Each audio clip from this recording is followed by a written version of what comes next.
Good evening, Warrior fans. Thank you for tuning in here for the Expositor, and I believe it's also on Sparta Live at I don't even know the YouTube channel, but that's on YouTube. The Sparta Live is on YouTube. It is we are multi-streaming right now, so thank you everyone for here. It is the Warriorettes versus the Smith County Owls. That is the first game here tonight at the Bill Landreth Gymnasium. It's a fun last name. Yeah, it's real nice. I actually like it way better when they like really display it. At a couple of those schools, I have to look around. Yeah, like, you gotta. This is big text on the side of the wall. So, Andrew Price is out sick today. oh so yeah, I'm stepping in. Yeah. Hunter's stepping in here for the Expositor. Is your first time doing this? No. No, we did the girls trip for Christmas. Yeah. So that was the last time me and Dagan were together that entire trip. So we got a little bit of experience under our belts together. Now we will honor the national anthem and the American flag.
Great job by, I'm assuming, their band. Yeah.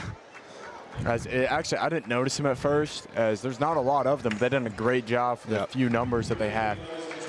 Kind of, we both were like, oh, yeah, there's drums. Oh, there's a band. It's really good, though. Really impressive. So, at first, this is the White County Warriorettes.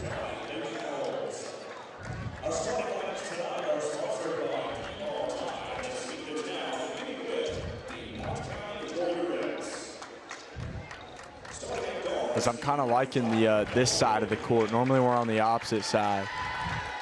But starting at guard, senior number 5, Bella Winningham. Junior number 11, Ashlyn Selby. Senior number 12, Kyra Fox. Guard, senior number 13, mid-season player of the year, Gracie Clark. And number 14, senior Lakeland Grasty at the point guard position. Oh. Little light show. Yeah, but they got manual people doing the light show. That is some real dedication. Yeah. Maybe we can do something like that back at the Roy, Dagan. Change it up a little bit. We could. I don't know if we have enough managers.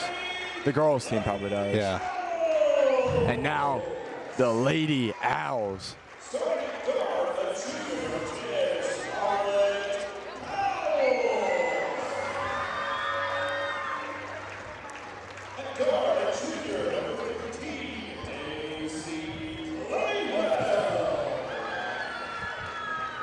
As these rosters seemingly do not match up whatsoever.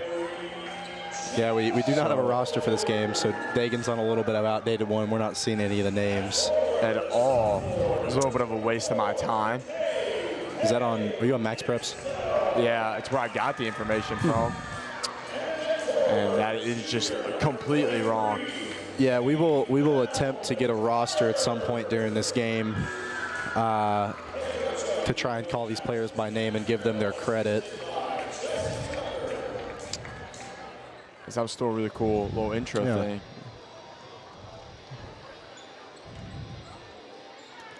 But you really never know whether the roster will be up to date or not. Yeah. A lot of teams are 50-50. Some teams are all up to date and you get all the stats and everything, and then some haven't touched it in a couple of years. But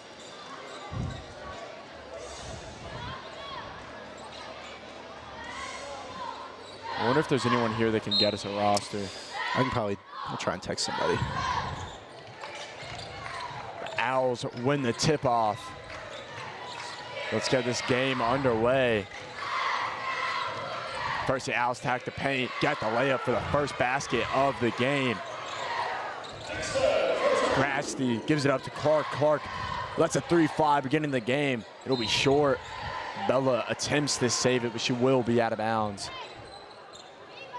Trying to score in transition right there. Just taking the early shot. Really can't get nothing to fall. That only speeds up as the game goes on, though. Now 33 at the wing. Dump it down for the paint pass. She loses it. Retains it.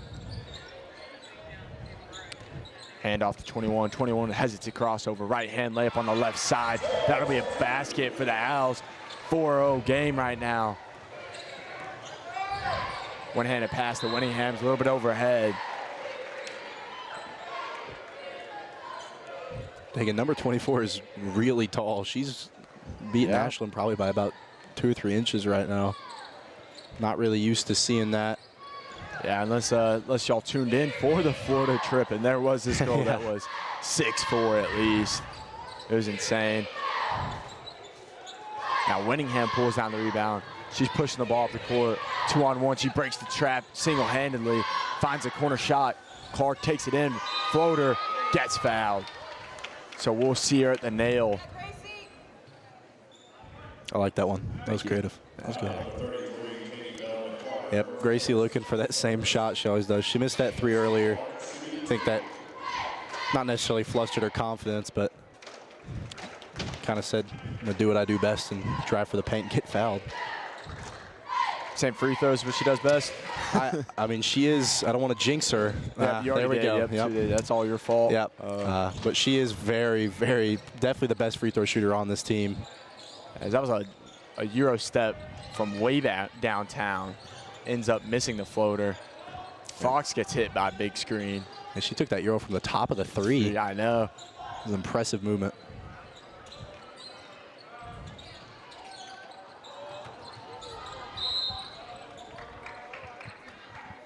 The Warriorettes did beat this team earlier in the year, correct? Yeah, back at the Roy. So this is the second time they will be playing them.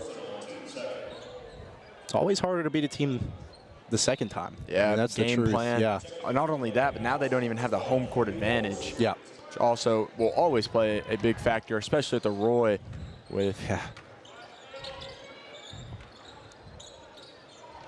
Eli Sims leading that, not Eli Sims, Eli Smith leading that student section. So Gracie Clark gets a layup.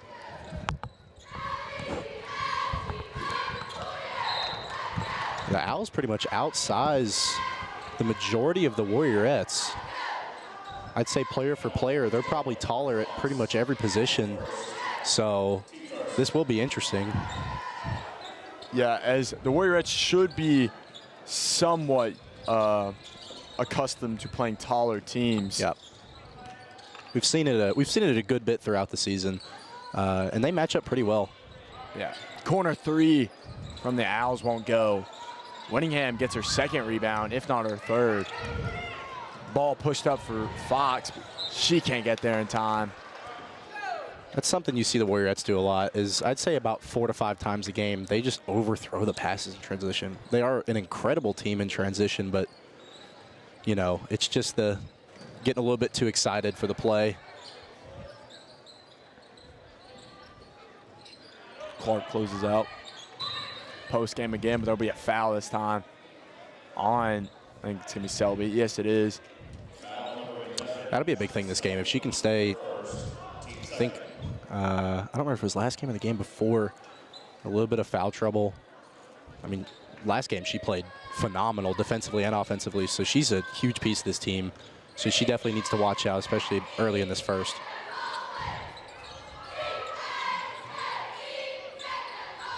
Scott, and they keep going to the paint, so I'm assuming that's their normal offense. I'd say they've drawn it up. As Grassie's mid-range is automatic. I just realized I forgot to move the iPad, so I apologize. I will start paying attention more. It's my first time doing it. Have you actually never worked the iPad I've never had to do it. Oh wow, see, there you go. That's gonna be her second. So Tegan Angel's gonna come off the bench. I mean, that's big. I mean, if you get tired of working it, I can work it a little bit. I'm all good. I just gotta start paying attention. I was talking too much. I need to let you talk more. As 10's throwing the ball in. Be fouled on the shot, so we'll see 24 at the line. Yeah, I'm gonna start using the word nail to refer to as the free throw line. I like it. I like the creative sayings. Don't have to hear the same thing over and over. Yeah, well, I was just sitting there, and then I was just sitting in my bed. I was like, man, I was watching back one of the videos. I was like, I use the same 3 things for the free throw line. I was like, what is something that like was referred to when I was a kid? Free throw line, it was the nail. See, that's the best thing you can do, changing stuff up, make it more entertaining. Out Winningham's at the wing. Back cut from Clark, beautiful pass, gets the and one for Clark.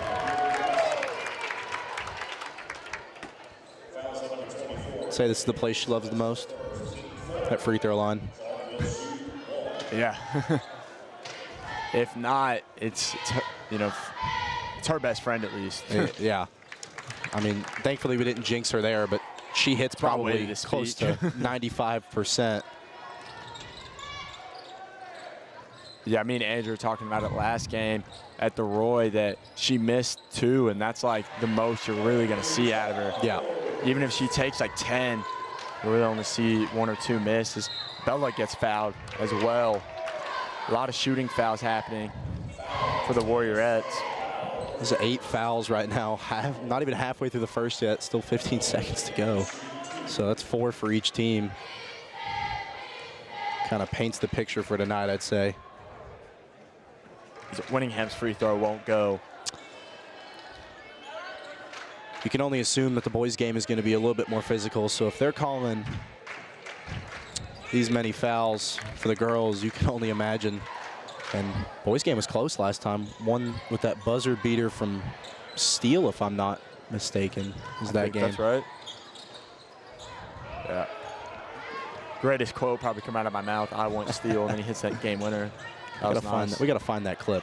Yeah, I told Rich he needs to put it in his next video. As it'll be kick ball on the Owls. Warriorettes ball.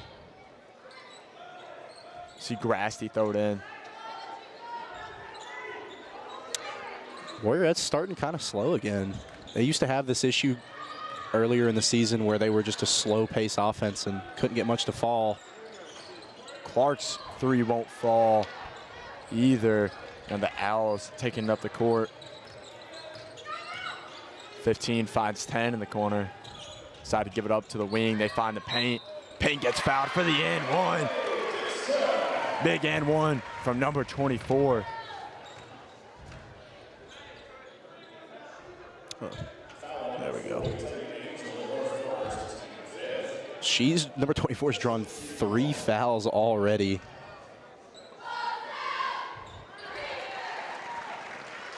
Two on Selby and 1 on Tegan. So both of our bigs, I mean, it's early in the first, Tegan. You being outsized like that, you really cannot get in foul trouble. Not at all, especially since we don't have a super tall lineup. So if Tegan and Selby get into foul trouble, we'd have to probably shift Clark onto her. Yep. And Gracie's done great this season playing in foul trouble. We've seen her play with 4 fouls late in the Warren fourth. County that she stayed in forever with 4 fouls. Pretty much the entire fourth quarter she stayed in with 4 fouls and played really smart and still really strong defense. Good closeout from Clark. Tegan sealed. Kyra's playing help defense on the big man. Tegan's left on an island, so 24 will convert. I've been impressed so far with her this game. She's pretty much gotten whatever she wants. And she blocks Grasty.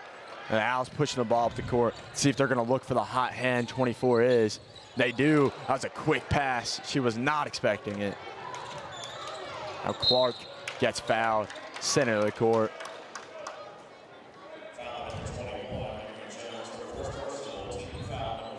Yeah, Dodgen's sitting in that 2-3 right now.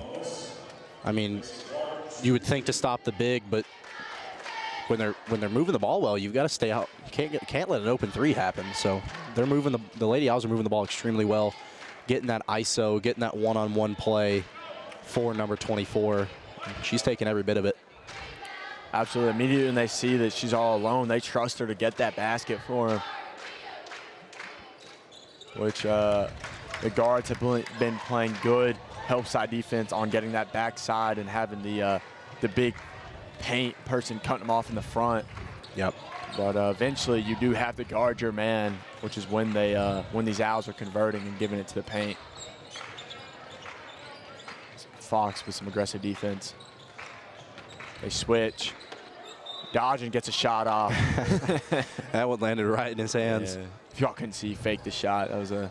Yeah, I think it's cut off by the corner, sadly. So, yeah, I know. I saw that, and I was like, man, people at home probably think I'm an idiot. But he caught the ball, went right into his hands, and he faked the shot. Yeah, we're making the most out of the area we're in. We're trying to get it's as very close high to a view. up. Yeah. We hooked up an extension cord essentially to the ceiling. Yeah. So there's that. We are doing our best.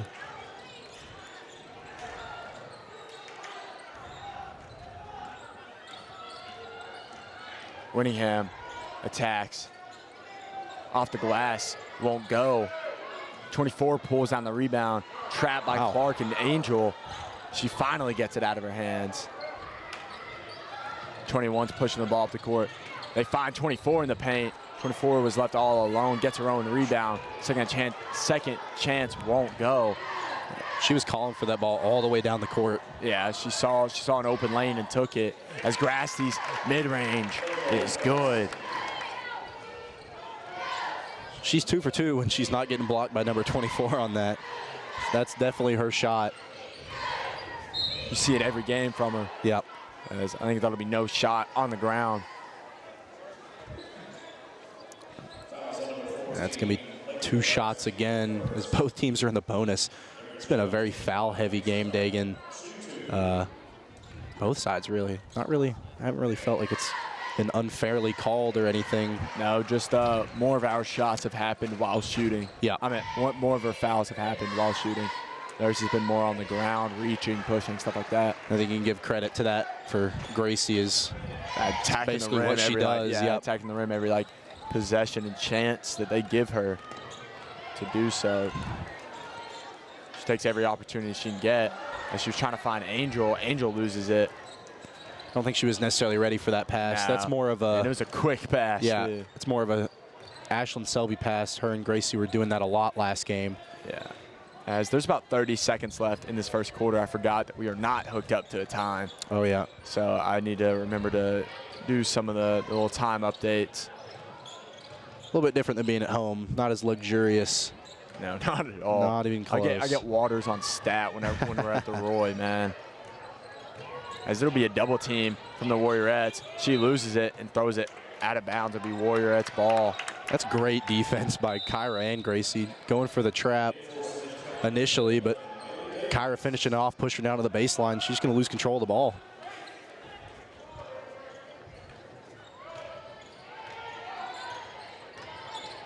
Grasty gives it Winningham in the corner for a 3. It'll go.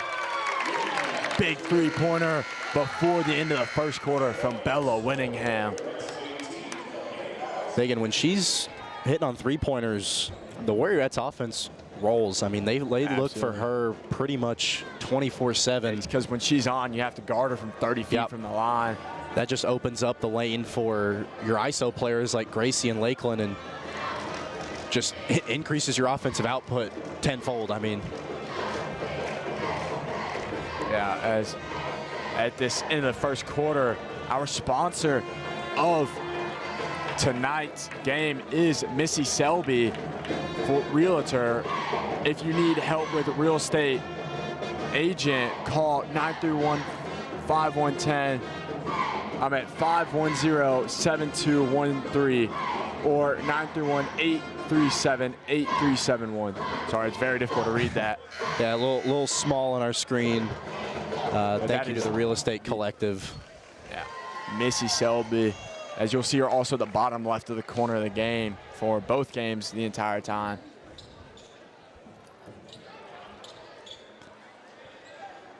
Well, definitely a foul-heavy first quarter. Both teams probably around 50% on their shooting. It's just been a kind of who's going to get fouled as they go down the court kind of game. Grassley finds Fox. Ooh. Fox turns it away. Little miscommunication there. I think Kyra was looking to pass it right back to her. Lakeland thought she was going to make a move. Lakeland, Dodgen's had Lakeland face guard number 21 all games so far. She hasn't been moving, so you would say she's on the scouting report as a shooter. Yeah, she had those early 4 points. She was first 4 points was her off of driving, a pump fake and driving. Yep. And she's been quiet since, and they have ran through number 24 offensively. That'll be pass from number 12, be a little bit over the head. Just two quick 21. turnovers from both of the teams right there. Yeah, ball's just going back and forth. Yep.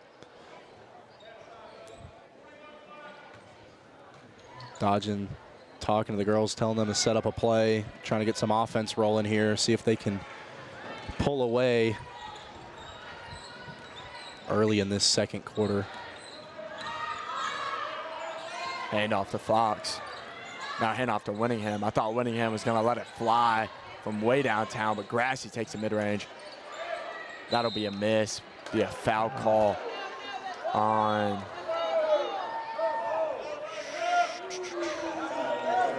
Gracie Clark. Yeah. This side of the gym wasn't very happy about that one. They were upset, saying she was grabbing for the ball as Kylie Norris is going to come in for Kyra Fox. We still have seen no Ashlyn Selby yet.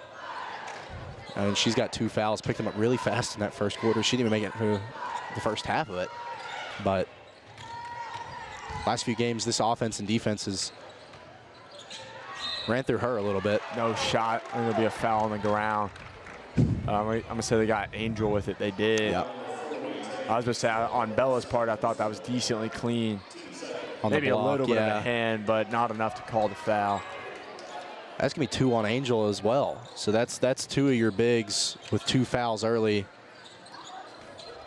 And number 24 has quieted down just a little bit, but she was extremely dominant in that first quarter, getting pretty much every rebound and every point that she wanted.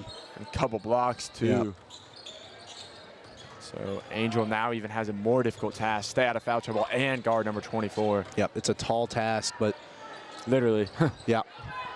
As Angel pulls down the rebound. Looking for Norris. Norris loses it. A little bit of too high of a pass. 3 from 21. It'll fall. Big 3 for the Owls. Tying the game with just 6 minutes left of the second quarter. Gracie Clark. Wow. Post spin. Right hand off the glass. That's Will back-to-back go. impressive plays right there. Spin move from 21.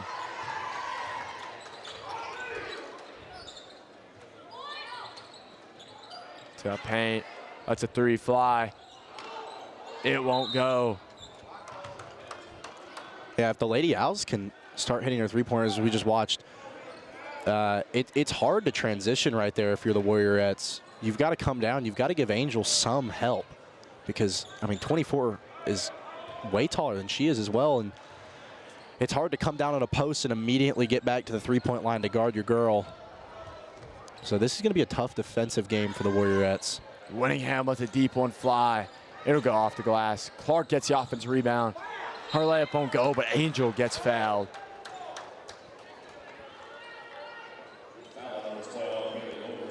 I realized I'm behind on the score. I apologize for that. It's 20-18. Warriorettes are leading with Tegan Angel at the line. Sorry, I think I said the score. Okay, good. Angel's first free throw will go. I think you all can see it in the top left just a little bit. 5 minutes left in the second. This game's going by pretty fast, I'd say. I don't know how it feels like it's going by so fast considering how many free throws have happened. I think we've watched the line just as much as we've watched normal basketball play. Absolutely. Clark gets a steal, finds Norris up the court. Norris attacks and is fouled. It's kind of the Warriorettes staple, scoring in transition, being the faster team. Especially on a team that's as big and tall as these Owlettes. Is that a thing? I don't know. Are they referred to as the Owlettes? I've just been calling them the Owls. I think looking at the Lady Owls, looking at the banners. So that's what we're going to call them. Norris knocking down both of those free throws. Wait, where did you find that? On the back right, Lady Owls.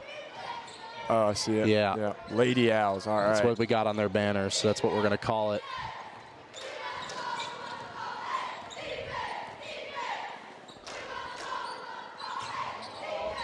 Big attack, get fouled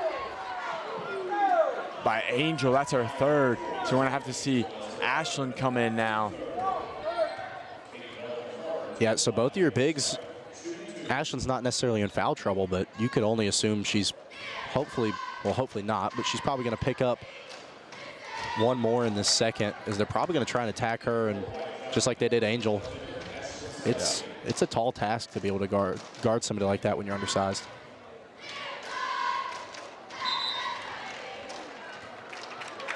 I think they'll get her for a lane violation, so no shot. Yeah, she was kind of kicking her leg back a little bit. A little bit of a different kind of free throw. Winningham picks up her dribble. Give it Grassy across the court. She attacks, dribbles it right back out, and dribbles it right back in for the floater. It'll go. She was just dancing and dancing with the defender right there. Pretty much had whatever she wants, doing what she does best. She's running circles around him. So that is a double team on number 24, and she still gets the basket. I mean, I've been beyond impressed. She's getting pretty much anything she wants while double teamed by your two biggest Warriorettes. Yeah, they just missed cutting off the pass, which gave them terrible positioning. Why it was so easy for 24 to get a layup right there. It's Grassy. Gracie gets the rebound and puts it up. That's why I got to stick to the last names, man. Yeah, I know I throw you off. I always call everybody by their first. It's hard knowing people and calling the last names, for me at least. Yeah, Andrew makes it easy. Only first name is the last name. Yeah. He's a little bit more professional than me. I refer to Gracie as Clark, like on a day-to-day. So I have no idea why I said her first name. As she screams to try to contest and alter the shot, but it doesn't go. There'll be a 30-second timeout from the Lady Owls. And since she is the only sponsor of this game, thank you again, Real Estate Collective. If you need real estate, call 931-510-7213 or 931-837-8371, or located at 23 North Spring Street, Sparta, Tennessee, or MissySelbyRealEstate.com, and or the email that is displayed on the screen. My eyes started hurting me trying to read that.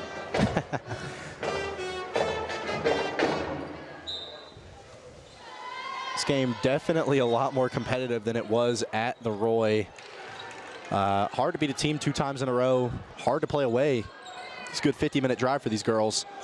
As Fox lets a corner 3 fly, and it will fall. That's her second of the game already. She's 2 for 2. We saw that last game too. I think she came off the bench early in the 3rd and hit 3. Kind of sparked the Warriorettes offense. It'll be a foul. Yeah. Push on the back. I'm talking too much. No, it's all good. Foul's going to be on Fox. I think they got her for pushing her in the back. Now Winningham comes in for Norris. That's Fox's second.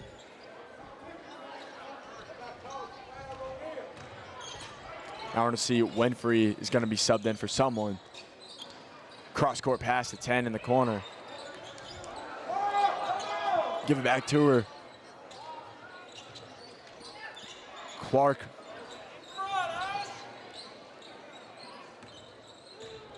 They're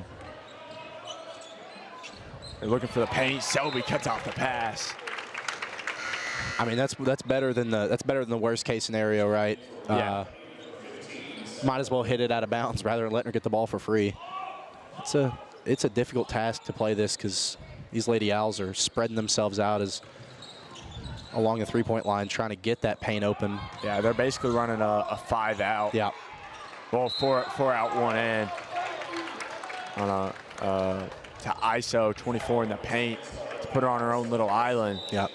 Gracie Clark actually got swapped with Ashton on that play, so a little mismatch, but Gracie still got it done. I mean, Gracie is the second biggest player on the court. When it's not Tegan and Ashland together. Oh, my voice cracked. It's all good, man. It's only slightly embarrassing.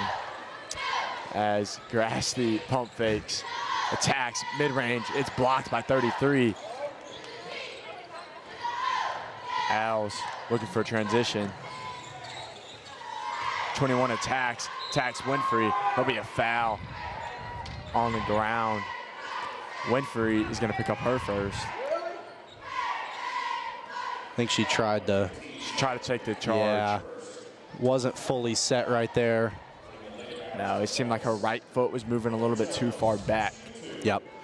And that's an impressive, that's an impressive skill to have, is being able to jump in front of you like that and get your feet set. We've seen her do it before. Kyra Fox, a big player at doing that too. Now Selby pulls it down. Winningham on the arc, sidestep, gives it up. Selby decides to take a 3 of her own. That'll fall for another Warriorettes 3. Warriorettes are going to go up double digits, 11 points with 1.5 minutes left in the second. So as they answer right back with the 3. I just need to stop Hunter talking. A straight liar. Warriorettes now only leading by 8. Now Selby attacks. Right hand layup on the left side after maneuvering around the defense. That's what we've seen out of her these last 2 games, is creating her own space, kind of like Gracie does, loving to drive that paint, using her height, using her size to be able to just get those free points.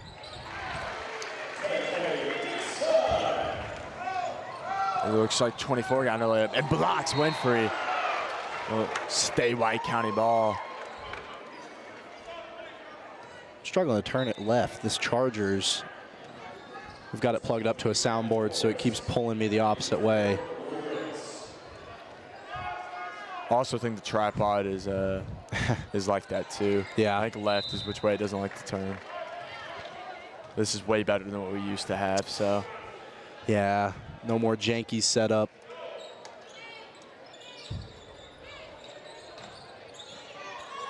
Winningham takes a deep 3. It won't go. Gracie gives it right back to Winningham. Winningham's second chance won't go. Keep getting these offensive rebounds.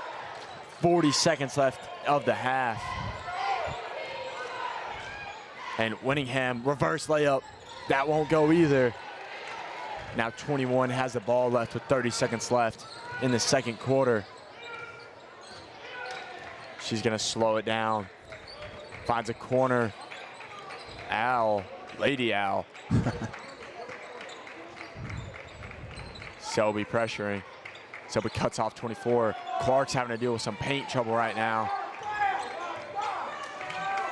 Warriors fans not happy. They were looking for something right there. Yeah, they were. I think they're not liking the size disadvantage that these Warriorettes are having. Yeah. That's gonna be Selby's third, as she was trying to come down with a rebound against number 21 right there. So you've got both of your bigs in foul trouble, Dagan. Hey, well, after this quarter, technically they won't be any more foul That is trouble. true. That is true. Three is normal to have. Well, not normal, but like it's not bad. Yeah. Not something you have to sit a player for too long. That was an upsetting foul for Selby, as she's going to get that with, there was only 0.3 seconds left on the clock. Yeah, she would have had to tip it. Yeah. As the end of the first half, White County 35, Smith County 29. And again, we cannot thank you anymore, Missy Selby, for the Real Estate Collective is the sponsor of tonight's game. And if you need any help from them, call 931-510-7213 or 931-837-8371 or at email missyselbyrealestate@gmail.com, or you can find their local place at 23 North Spring Street, Sparta, Tennessee. And she has her own website, MissySelbyRealestate.com. Thank you, everyone, and we will take a short, brief break. We will be back shortly.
and we are back here for the second half of the Smith County Lady Owls versus the White County Warriorettes.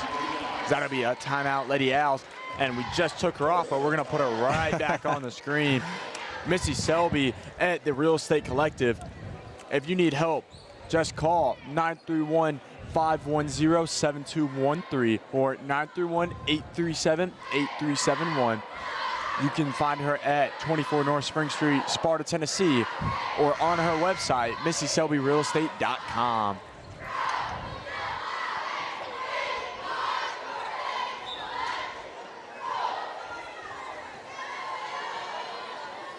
Well, me and Dagan are excited to start this second half as the Warriorettes lead 6 points against the Lady Owls.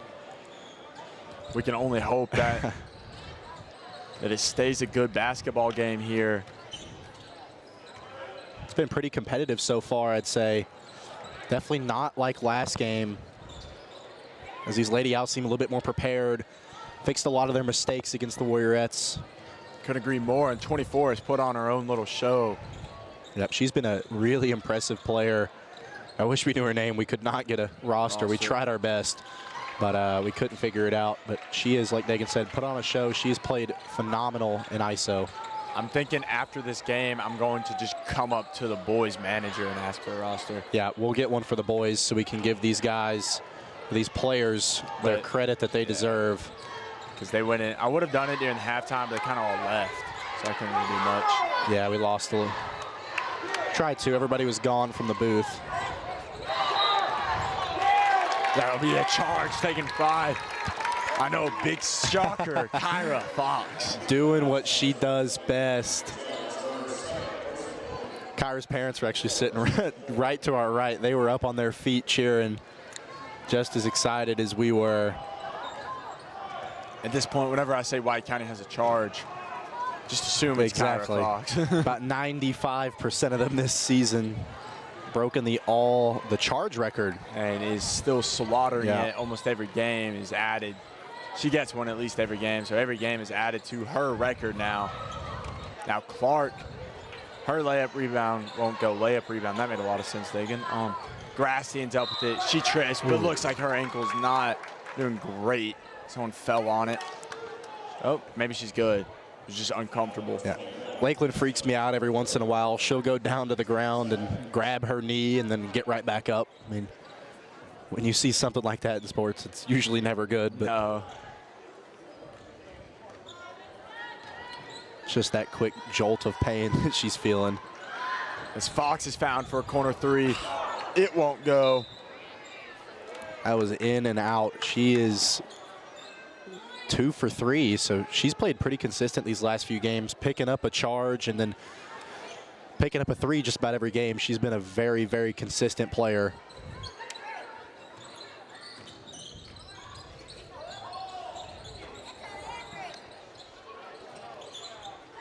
Unfortunately, Grasty's shot will not fall. We've been on the Warriorettes side of the court a long time this second half. As Whittingham gets an and 1.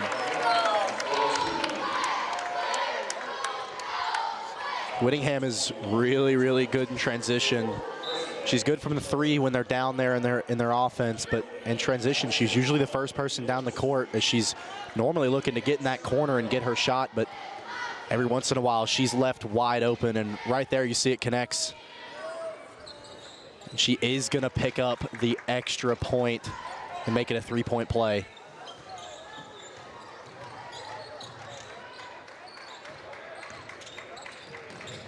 As Selby picks off the pass, she's pushing up the court. Layup, she gets fouled. She cannot convert on the and 1. The press is a staple of these Warriorettes. They turn defense into offense. I know last time me and you commentated together in Florida, that's pretty much all we talked about. And they've seemed to have only gotten better at it, as they have not lost a game since that Florida trip, that championship. Or I apologize to Upperman. That was a very close game. It was a very close district matchup. And what you're talking about here, the Owls, hard to beat a team twice in a row. You can only imagine how that game is going to be at the Roy. Bella just takes it away on that rebound. Now she's taking it coast to coast. She decides to dribble it out, finds Grasty at the nails. Grasty takes the mid-range, it won't go.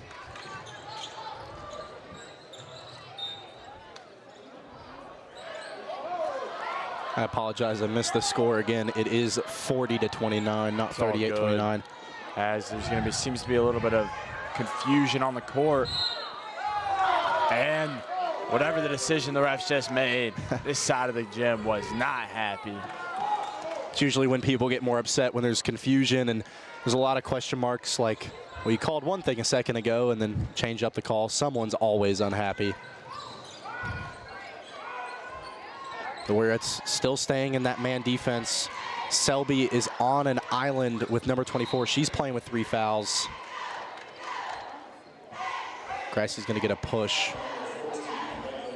Actually, maybe her second as well.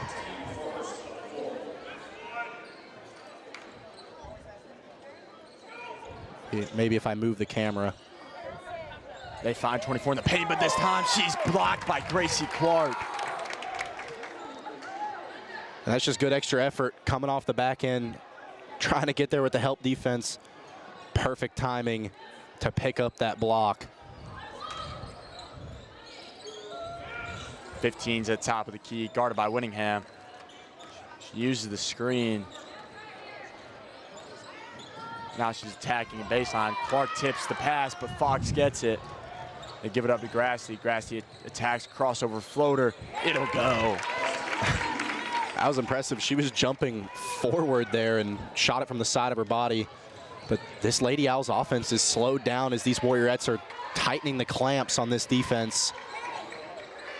That shot won't go from 33, and Winningham picks it off.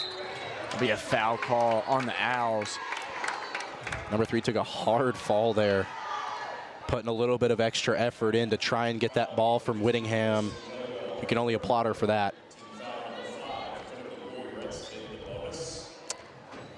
Now the foul count is 5-1, Dagan, as the Warriorettes are already in bonus. Not even halfway through this third quarter. Winningham's free throw will go. So I'd say the Warriorettes have tightened down their defense and playing really smart in transition, and that help side, because only 1 foul in the quarter is really impressive for what we saw for the last half. Yeah, that first half was so many fouls on both ends of the court. Just now seeing that calm down a little bit. It was great to see as Clark gets a layup from a beautiful pass by Winningham. That seems to be her and Bella's thing, is finding each other on those back cuts. Layup won't go. Owls pushing up the court, 3-on-2. Give it the corner for a 3 for number 10. Whistle was blown. And I believe it's on 24. Yeah, so they got her, yeah, that off-ball foul. I didn't think it was a shooting foul anyway. There wasn't really anyone here. Say, number 10. Didn't know if they got Gracie on that closeout. She must have stepped on her foot a wrong way or something.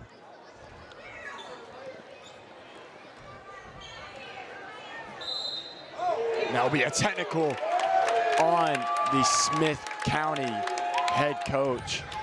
Don't know why I don't know his name. I've known that dude for a very long time. Yeah, I'm blanking too. I've seen him everywhere.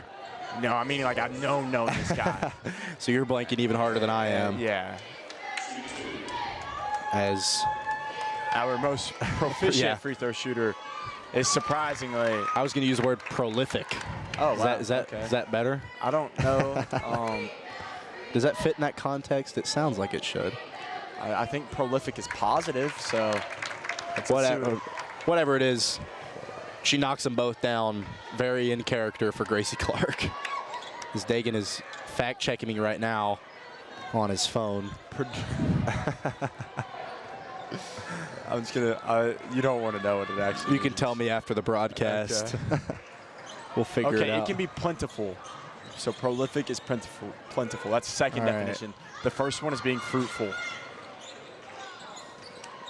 So I don't know if prolific would I don't be- know if that would work there. All right, I apologize for the people at home. As Clark picks it off, she has a prolific amount of steals. There we go. See how many times we can use that word tonight. Grassi takes it in. Floater is blocked from 24, who, guess what, has a prolific amount of blocks here tonight. I think she's picked up 3, maybe 4. That comes with being about A head taller than everybody else on the court. That is definitely a bonus. Picked off pass, one-handed catch from 21. She'll be fouled. I think they're going to get Whittingham on the bump. Looks like Dodgen is going to send in Callie Norris for Bella. You can't see it on the broadcast, or you actually can, your bottom right. She was hunched over a little bit, looked like she's in a little bit of pain. Probably got the wind knocked out of her on that, so. Never a good feeling. No. Especially like the first time it ever happens to you. This is a little off topic, but the first time it ever happens to you, man, you think you just died. Yeah. You just can't breathe. You're struggling. You're in pain, and I think she's going to be okay, the first though. time it ever happened to me, I was jumping on a trampoline with no net, bro. I just fell. Oof. Yeah. It's never fun. Thought I died. We're taking a second, is checking if she's all right, getting her breath back. As the game will continue, she's getting some water now, so hopefully she's all good. As 33, pump fake in the corner, attacks the free throw line. Now 12 gives the top of the key, hand off to 21. Good tight defense from Grassi. And she gets fouled. See if they'll give her the shot or not. I think they are. They are giving her the shots. That's a beautiful and one from 21. That was a very impressive move. Shot. Yeah, it was impressive move, impressive shot with all the contact. That ball went decently high in the air and just dropped right through the bottom of the net. She will convert on the and one. Especially on a player like Grassi. I know we talked about her a lot and her defense. Now Fox looking for Grassi. Grassi meets at it. Finds a corner for Norris. Norris gives it back to Fox. Grassi's at the wing, looking for a high post that Gracie Clark is. Smith County kind of still in this 2-3, trying to shut down the paint. As most of our players love, I mean, Gracie Clark especially, Lakeland Grassi, Ashlyn Selby all love driving the paint. As Selby gets a turnover, we see 21 wide open for a layup. She will make it. Good transition basket for the Lady Owls. I was kind of hoping she was going to dunk that, Dagan. I don't know if she's. If I would have saw a dunk right there, Hunter, you would have heard a different me, man. A little bit loud. Actually, I don't even know if you would have heard anything at home, but Hunter would have heard something.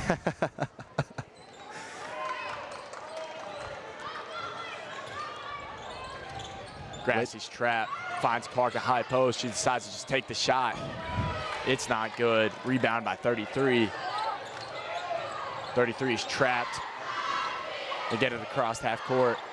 Clark's on a 2-on-1 situation, so she lets the 3 be unguarded, but 11 takes her opportunity and drains it.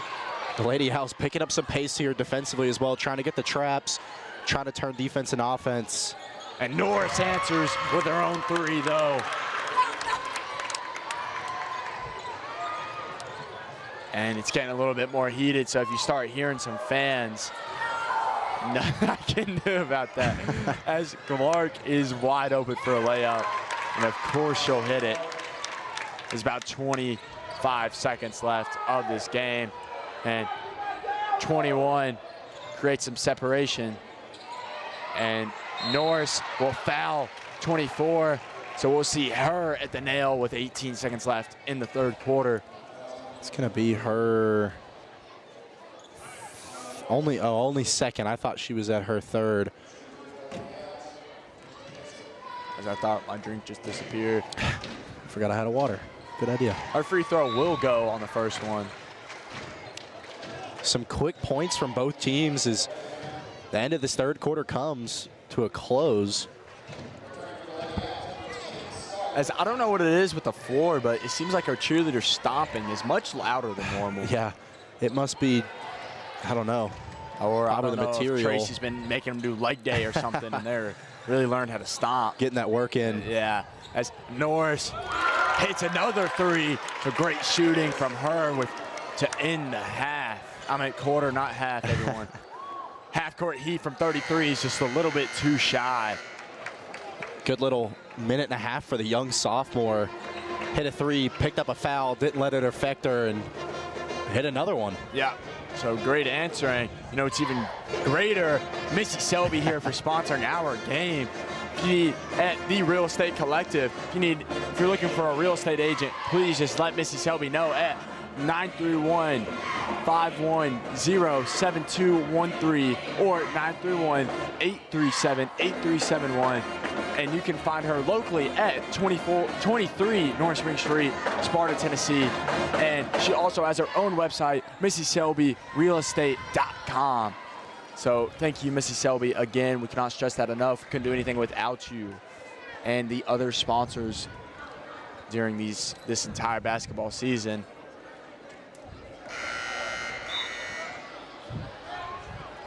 And now we'll get this underway.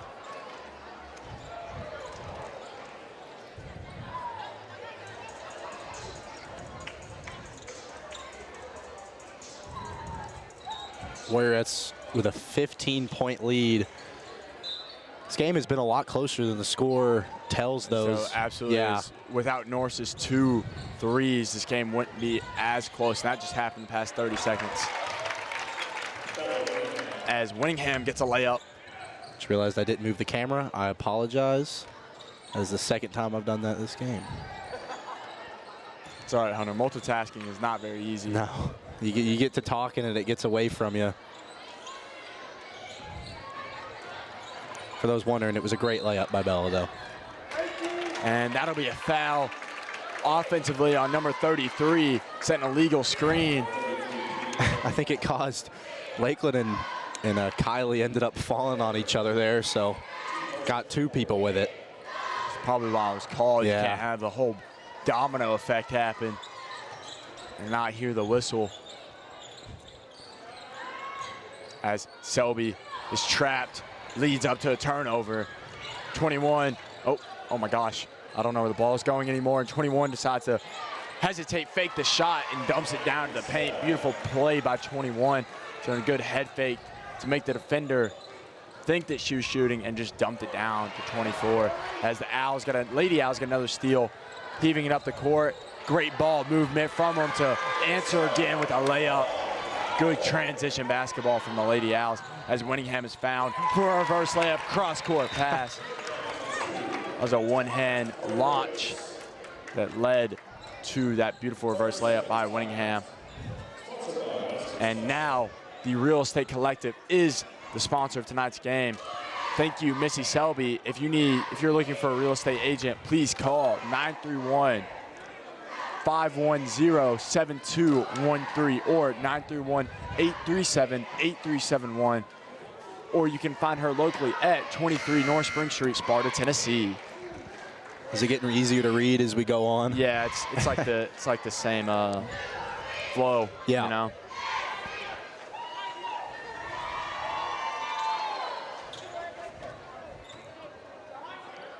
Well, the Warriorettes are going to lead again by 15. Some quick points, some quick transition points from both teams right there. As number 24, didn't really see her much during the third, but with an early 4 points as her teammates find her in the paint.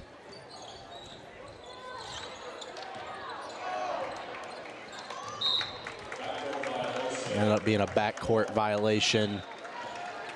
As the Warriorettes play some good defense right there. I think if you're dodging, you're really, really pleased with this game.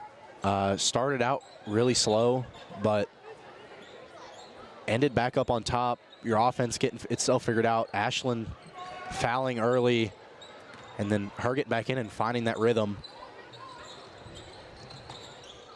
As Norris finds Clark high post, but now Clark quickly swings it at Lakeland for an automatic mid-range shot. She is very proficient from that area of the court. We've talked about that a lot this game already. I'd love to know numbers. I don't know how much. Wow. As 24 is just deemed unstoppable tonight in the paint. Get her in that ring in the paint near the goal. It's almost guaranteed to go in with the height difference and her skill set that she has. As Winningham's three doesn't go, pulls down the rebound. 21's pushing it up. They got a 2-on-1 action on Grasty, and they can't convert with it. With all the numbers they had, it allowed for an easy offensive rebound. Now there'll be a full timeout from the head coach of the Lady Owls. And this full timeout, the Real Estate Collective, again, is their sponsor of tonight's game. Thank you, Missy Selby. If you're looking for a real estate agent, please call 931-510-7213 or 931-837-8371. You can find her email at missyselbyrealestate@gmail.com. She's also located at 23 North Spring Street, Sparta, Tennessee. She owns her very own website, missyselbyrealestate.com. Definitely, you're getting more crisp as you go. Yeah. It's probably the 6th or 7th time you've read that off. All right, so apologize Hunter's mic for is that actually one. going to be muted for the next 30 seconds. He's actually in timeout, everyone. So if you hear me, the only one talking for a little bit, because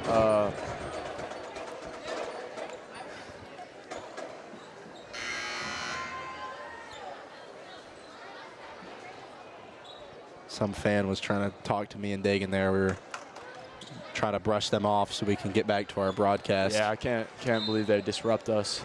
I think we're kind of just that popular with those guys, Dagan. Yeah, more me than you, but I mean, same concept. Hey, it's whoever you're associated with, right? That's who you are. Hunter, we're friends. Just pissed on yourself. As 21 answers, but her shot will be front of the rim.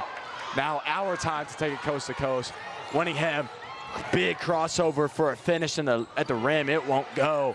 Selby gets the offensive rebound, puts it up while falling, so she is fouled. I think that's an easy call for the ref right there. You don't really have to do much thinking on that one. Yeah, but it was smart on Selby's part for taking the shot, because she was already being fouled, but no whistles happened yet, so why not take the shot? Exactly. When you're under the rim and someone's on your legs, you might as well just take that. You're going to get a foul call even if it doesn't go in. Get the opportunity to get two. And she's only a junior, Dagan. She played a lot last year before she tore her ACL, so a lot of experience under her belt. Definitely not one of those players that is learning the game. No, she is not shy from varsity basketball. 21 finds a corner three for 15. It won't go. Good rebound from Fox. Now Grasty finds Winningham on the transition. Winningham saves it, gives it to Clark for an easy layup. That's a great play by Bella there. Yeah, she was falling out of bounds and just zipped it to Clark for the layup. That's just athleticism. It's nothing to do with any technique or anything. It's just getting there and hustling. Tipped by Clark. But this time, Grasty just gets a one-handed steal.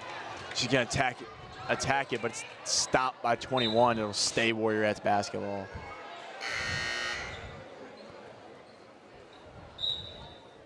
It always confuses me when their buzzer goes off, man. I'm just not used to it. Yeah. Signaling for the refs that there's a sub if they're not able to see it. Now Grasty decides to just play it safe and give it to Fox. Fox is now center court. Fox finds Clark high post. Clark looking for Winningham. He gets tipped, ends up in Ashland's hands, and there'll be a foul. Yeah, number 10 bounced that right back in Ashland's hands.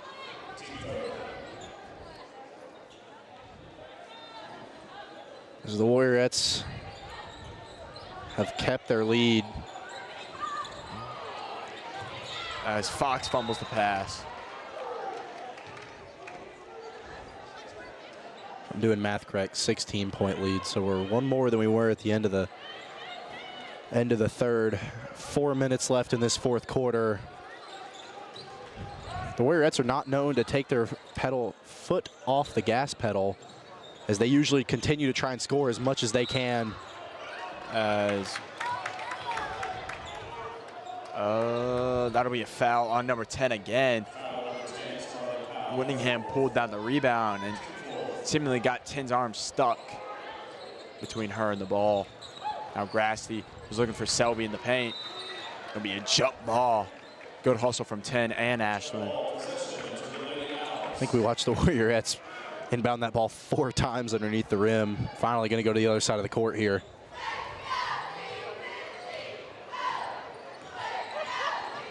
Ten is found in the corner. Now 15's at the wing.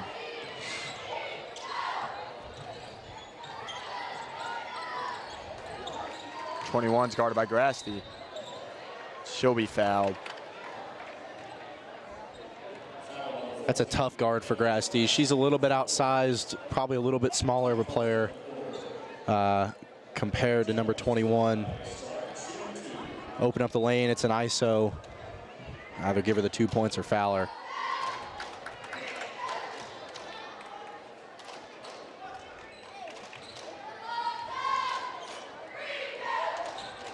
Free throw is good.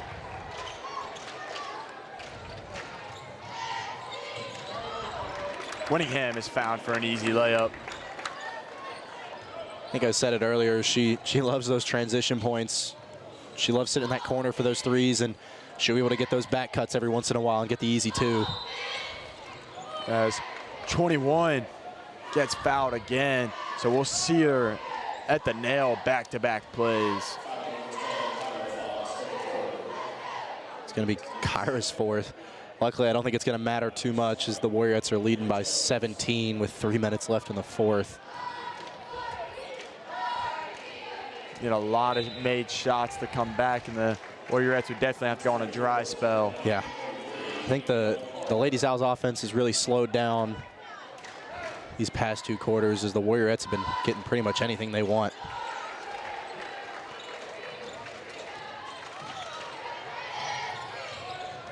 Fox finds Whittingham in the corner. Grasty's cutting. They give it to her, but this time Gracie comes down and cuts. Grasty found her, but the layup will not go. Even though the missed layup right there, that's good eyes by Grasty. That was a good play, good pass and everything. Just layup couldn't go. As Selby picks up a foul. That was a hard foul by Selby right there. These are 3 possessions, back to back to back, on the Lady Owls end of the court, ending up in free throws. That's going to be Selby's 4th as well. So 2 players in right now with 4 fouls. Luckily, once again, shouldn't matter. Yeah, just keep them in until they foul out. The Warriorettes doing a great job after that first quarter, playing that tighter defense, playing that cleaner defense, and making sure they didn't pick up any unneeded fouls. Now Selby finds Whittingham. Mid-range corner. Looking high post Grasty. Grasty decides to save her and go out to the wing. Yeah, Dodgen's telling them to keep it out, try and run this clock down. As Grasty's pass is tipped, it'll stay Warriorettes basketball. I mean, that was definitely Gracie's pass, not Grasty's. Got to stick with the last names. Yeah, I think that's my fault just a little bit. Yeah, Clark finds Selby. Fox to Grasty. Right now, it's only been Grasty and Gracie because it's a little too close. Yeah. Other than that, I'm doing all right. Same first 2 syllables. As Grasty's mid-range shot is good. If I've been counting, I think that puts her at double digits. So that's what she's been floating around every game. About 10 points from those mid-range shots. Another foul. It's the 4th possession in a row. That is going to foul out. Kyra Fox out. Yeah. I could be wrong. Maybe you are. I don't see a sub coming. I was incredibly wrong. I thought Hunter that was... I was going to say, you're literally here for stats. Yeah, that's my job. But I'm not. Right now. Yeah, when Andrew Price is here, it's usually my job is to keep track of that and tell the boys. Unlucky for them. I don't like how you refer to me as the boys. The boys? Yeah, that's how Miss Allen refers to us. Shout out Candace Allen, by the way, and especially Cameron Dronebarger. He does a phenomenal job. She's doing all right. I'm not going to. Cameron Dronebarger has a little nickname for me and Andrew, too. Is it appropriate to say on live? It is, but it's like it's going to sound weird. It's a long story. Yeah, I'd rather we not try and explain that. It's a timeout, Dagan. You know what that means. You know whose time it really is Missy Selby's time. For here at the Real Estate Collective, if you're looking for a real estate agent, please call Missy Selby at 931-510-7213 or 931-837-8371. Or you can find her locally at 23 North Spring Street, Sparta, Tennessee. Thank you, Missy Selby, again for your sponsor of tonight's game. Well, I think it's an okay time to call it. The Warriorettes leading by 15, starting out pretty slow offensively, getting their defense together, getting the right players in the court to create some offense. Yeah, really that third quarter is what opened it up. Yeah, as they're gonna most likely come away with a win on this game. We have the boys up next, Dagan, so I don't know if many of you were tuned in the first time the boys played the Owls. Won at home with a nail-biter, a game winner from Mason Steele. That'll be a 3 and a timeout. Lady Owls head coach. And I just said it, but I'll say it again. You know whose time it is. It is Missy Selby's time here at the Real Estate Collective. If you're looking for a real estate agent, please call Missy Selby at 931-510-7213 or 931-837-8371. She is located here locally at 23 North Spring Street, Sparta, Tennessee. She also has her own website named MissySelbyRealEstate.com. So if you need any of your real estate agency needs, please let her know. As the cheerleaders are, is this the first time they went out on the court? The Lady Owls, the Owls cheerleaders, I think so. Our cheer team, I think, has been out there every once in a while. I just didn't realize, I guess I didn't realize the Lady Owls.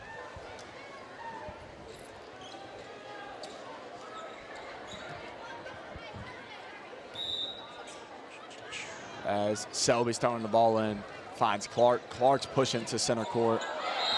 They're going to get her for a backcourt.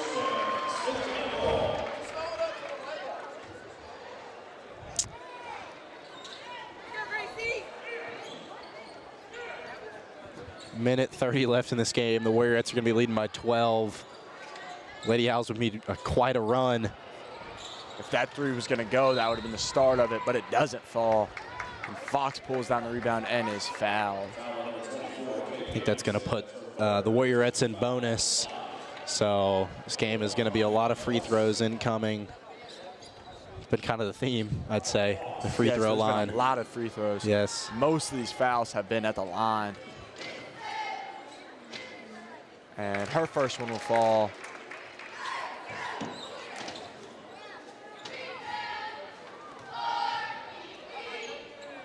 And the Owls are getting that one out of the net, too. Well, Dagan, I wish we were paying attention. I just opened up the Expositor comments. We got a roster about an hour ago. Oh. So we apologize for that, not paying much attention. Be honest, I've actually recently got banned on Facebook, so I couldn't have checked it if I wanted to. Dagan, that's another timeout. So it's another time for Missy Selby at Real Estate Collective. If you're looking for a real estate agent, please call Missy Selby at 931-510-7213 or 931-837-8371. You can find her locally at 23 North Spring Street, Sparta, Tennessee. And she also has a website that is MissySelbyRealEstate.com.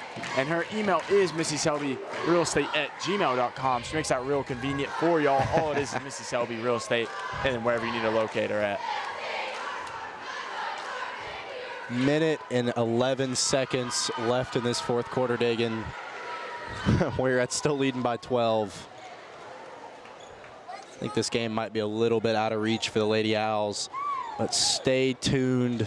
So we have the boys game up next, and I think it's definitely going to be an interesting one, especially definitely be a nail biter. Not being played at the Roy. as the Warriors came out on top last time.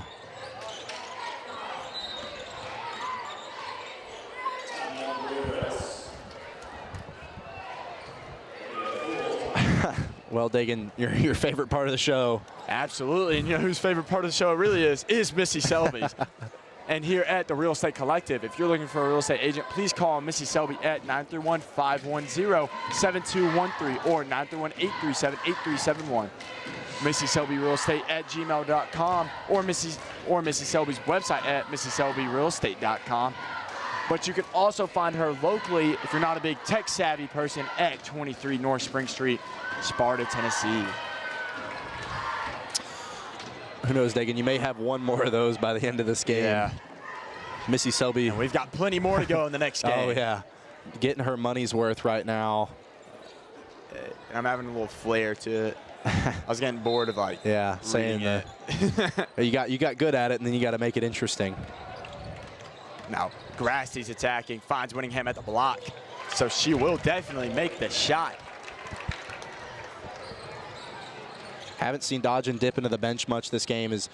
Took the Warriorettes a little while to get going. Yeah, I also think that since it's getting a little bit closer to district, he's trying to make sure everyone is good and ready to play any competition. And having to guard someone so tall as the Lady Owls are also keeping their starters in. Yeah. So having to guard someone so tall is great work for the post players, as like Ashton Selby, who's now being subbed in for Sarah Winfrey. Oh, she fouled out right there. Okay. Okay. So that was.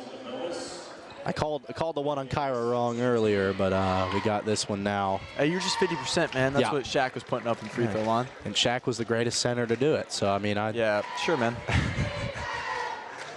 Me and Dagan love to bicker about. I actually don't even mind that as a team. Yeah, I just like disagreeing with you.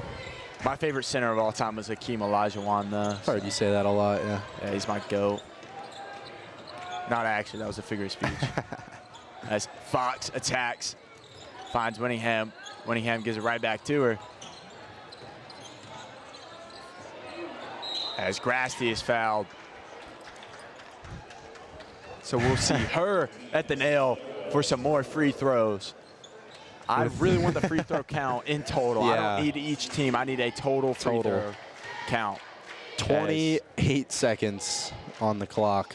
And her first free throw will not go.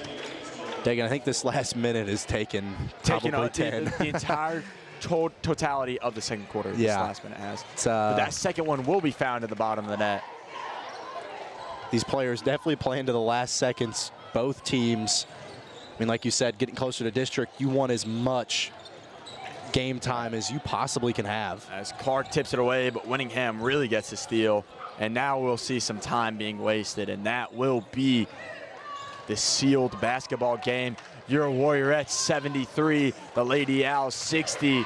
So we came out here a rough little 50-minute drive, and we came out with a 13-point win from the Warriorettes. Thank you, everyone, for tuning in for that first basketball game. We will be back here for the Warriorettes versus the Owls. So me and Hunter will step away here, but soon or later, we will start with the boys basketball game.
And we are back here, ladies and gentlemen, to start the second game of tonight. This is the Warriors versus the Owls, as the Warriorettes won 173-60. Oh, yep, that's my bad. Yep. Thank you, Dagan. Hunter, literally one of your few jobs, bro. Been a little bit lackluster on the thing tonight. The Warriors, I think we said it during the girls' game, the Warriors ended up winning this matchup back at the Roy with a game-winning shot by Mason Steele. It was really impressive. He missed the first one, and the opposing player got the rebound. He ripped it out of his hands and put it back up to win the game. The audio clip of that one is funny. I know we went back and looked at that. Me and you were standing up. You actually called it. Yeah. You know, call me a coach or something. or I can predict the future, whichever one you want. Senior, speaking of Steele, 0-0 Mason Steele starting for the Warriors. Now, number 2, senior Lucas Smith. Number 3, junior Tucker Pinion. At guard, number 10, junior Jack Carpenter. At guard, number 15, Cole Sims. Oh, here we go again, Dagan. They did this for the girls' game. Me and Dagan were a little bit impressed by it. Yeah, it's because it's all manual. Yeah. Dagan, a little late to ask you this, but do you have a roster? I still don't know. Should be able to hear him here, hopefully. Now this is starting for the Smith County Owls.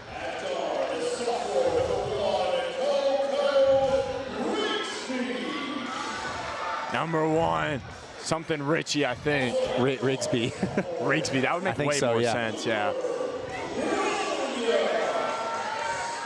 Number 2, Cooper Williams, I think, if I heard that right. Wow, you are way better at this than me.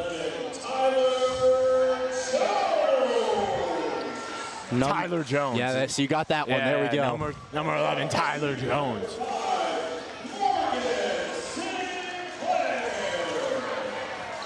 I think Morgan Sinclair, number 5.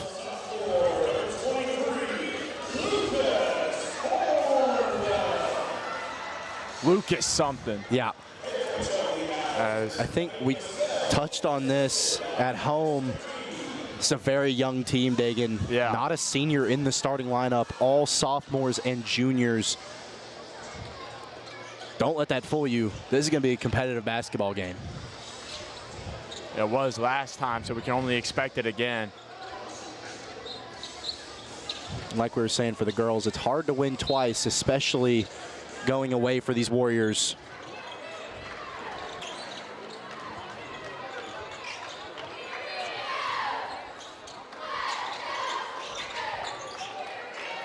As 23, who's going to be the offensive powerhouse.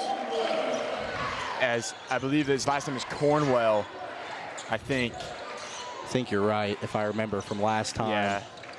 Now Steele is found in the corner. They let him shoot the 3. He can't connect. Rebound Owls. They're pushing the ball up the court. He gives it to him in the corner. No shot. I apologize for the camera. Ball. I was trying to look up the max preps for Dagan so he can get some calls here.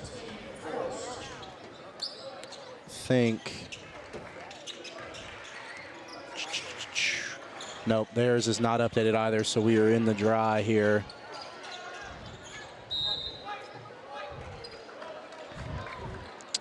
We were not able to get a roster again. Everybody keeps leaving the scorers table, taking their breaks as we do. As number 2 finds 23 in the paint. He gets his own rebound. Layup is good the second time. Dagan, I think this is going to be kind of the same matchup we saw in the girls' game with that tall player, number 24. I'm assuming very similar offensive approach. Yep. Except as Sims is attacking. The Owls are playing finds Pinion for 3. It can't go. Owls get the rebound.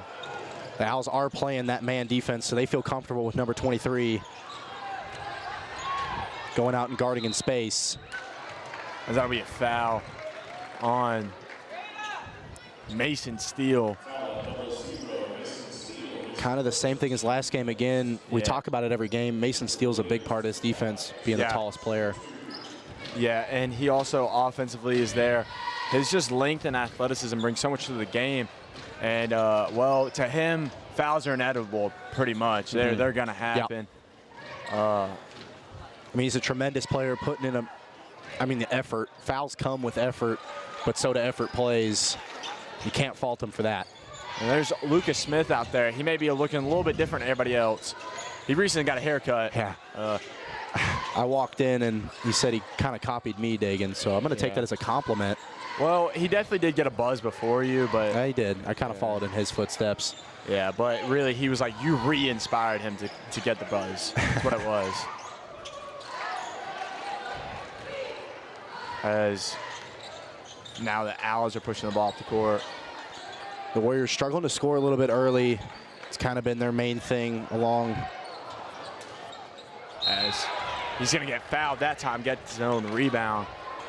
As, you know, going back on the haircut, Hunter, do you think I should follow into Lucas Smith's path and get a buzz cut myself? I think so. I think you getting a buzz would definitely improve your looks, Dagan. I think you could definitely pull it off. Man, I don't think I ever will, but you never know.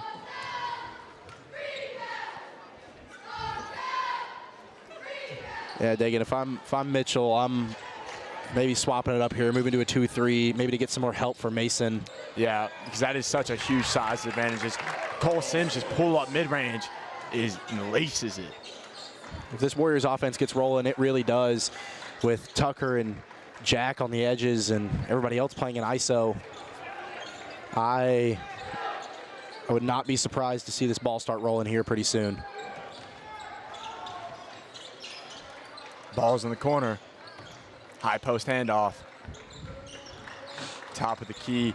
2 crosses over Carpenter. Found in the corner 3. It's back iron. Comes right back to him. This time he attacks baseline. And there'll be a blocking foul.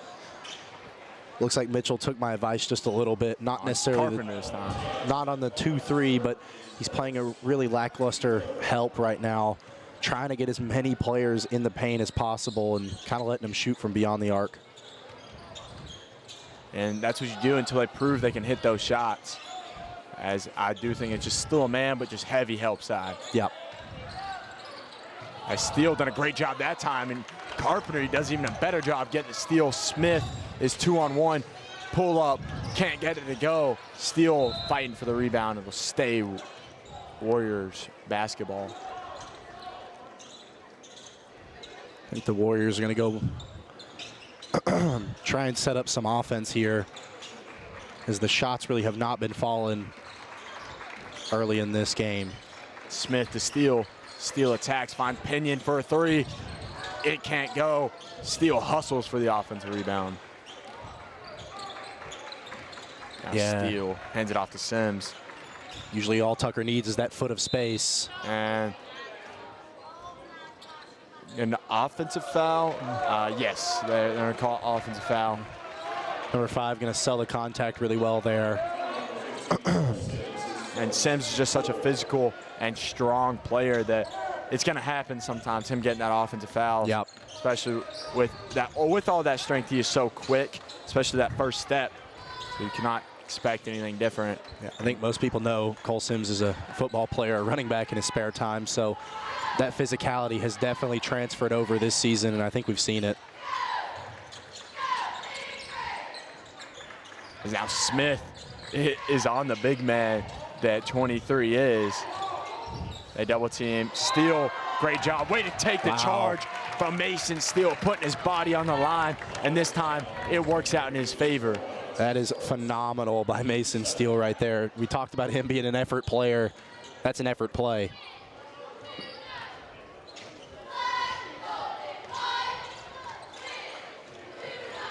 Smith dances with his fellow 2.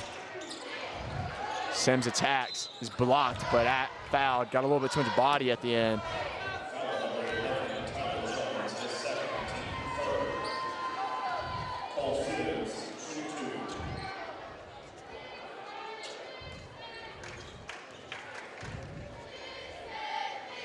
Sims' free throws up. It finds the bottom of the net.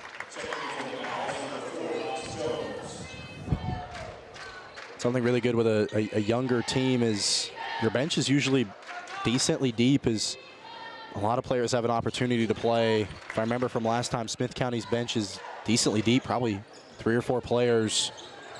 They're just so young. Yeah. Which definitely has its upsides, but also its side effects. Yes. There's about 3 minutes and 20 seconds left of the first quarter.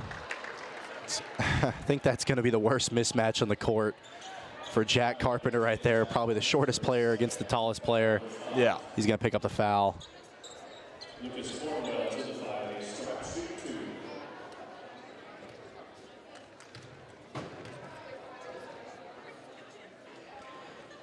Yeah, I mean, we talked about it at the start of the game. You were right about that last name. It is Lucas Cornwell.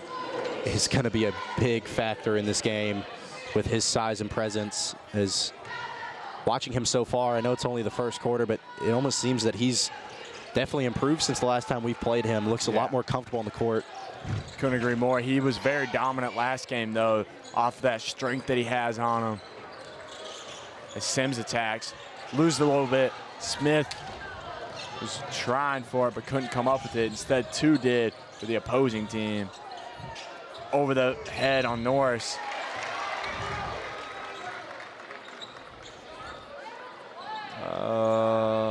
Sims picks up a foul. I didn't even see the Griffin Adams and Colt Norris sub in. I've been blanking out for a little bit. But once again, right, back to the free throw line. Hard to guard a player that big, as Mason Steele is out of the game, which is the Warriors' biggest defensive presence for him. But, I mean, so far we've seen Cornwell put on his own little clinic right here. Just need to get these free throws to fall.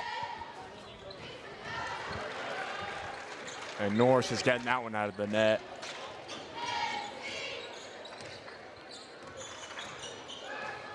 Smith hands it off to Sims. Sims to Pinion. Pinion gives it up to Norris.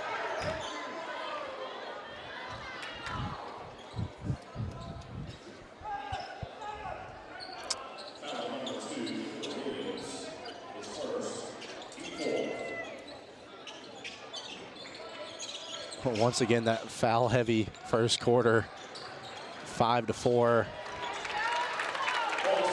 Beautiful back cut by Cole right there. Agree more as one is attacking, dishes it out to number 4.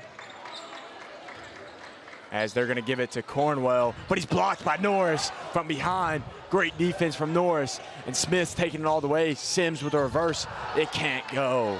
That would have been a great series of defensive and offensive events for the Warriors right there, but it just couldn't happen. It was tremendous effort by Norris right there, getting up on the tallest player on the court and grabbing that block.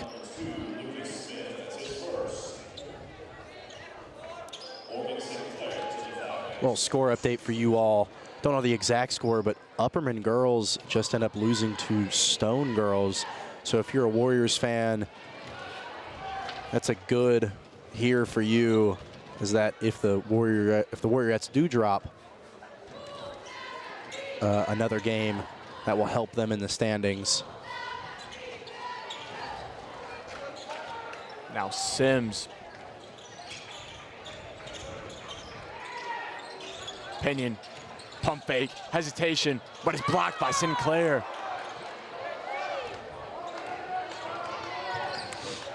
Now number 1's pushing the ball up the court. 2 on.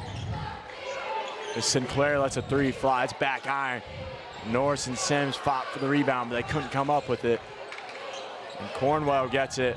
His layup won't go. Now Smith is attacking. 1-on-2 action. That'll be an offensive foul on Lucas Smith. Good charge. Oh.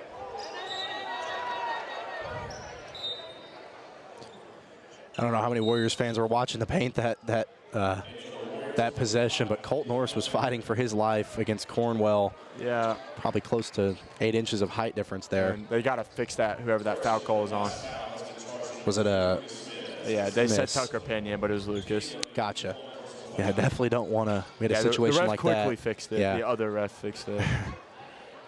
That's why you need multiple officials. Baird is in. Quick hands. As Norris is trying to take a charge, but not enough contact to call the call. But Pinion's going to attack. Finds Adams for 3. Adams 3 will go. Griffin Adams for 3. I don't know if he's hit one before. With varsity basketball, if he has, it's not been a lot. Yeah, you look confident putting that one up. Yes, he stepped into a nice little role. I was talking about it the other day that Adams just does exactly what he's supposed to do. He never steps out of the role. Yeah. And Andrew liked to say that he's a nice little glue player. Yeah. You need those players in basketball. I mean, everywhere there's your scorers, your rebounders, and those glue guys that can kind of just do it all. We haven't really said it much. 45 seconds left in this first. It's weird not having a connected to it. I'd say the biggest issue for both teams right now is scoring. I mean, the shots just aren't falling. We've seen Cornwell at the line. He's probably missed about 50%, but it's probably his 4th time there. Both teams just need the shots to fall. So he's going to get both there. Spoke into existence, Dagan. Yeah. Now Sims is taking the ball up the court.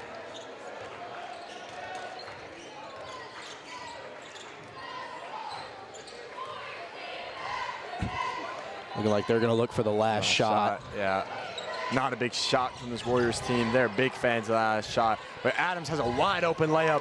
Good pass from Winfrey to lead into that easy basket. 2 players coming off the bench, working really well together as some of these Warriors are in foul trouble early in this first quarter. I mean, you just love to see that. Absolutely.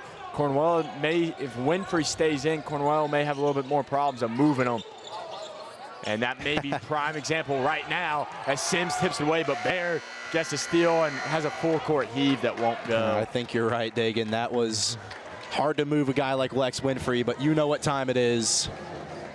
It is Missy Selby's time here at the Real Estate Collective. If you're looking for a real estate agent, just hit her line at 931-510-7213 or 931-837-8371.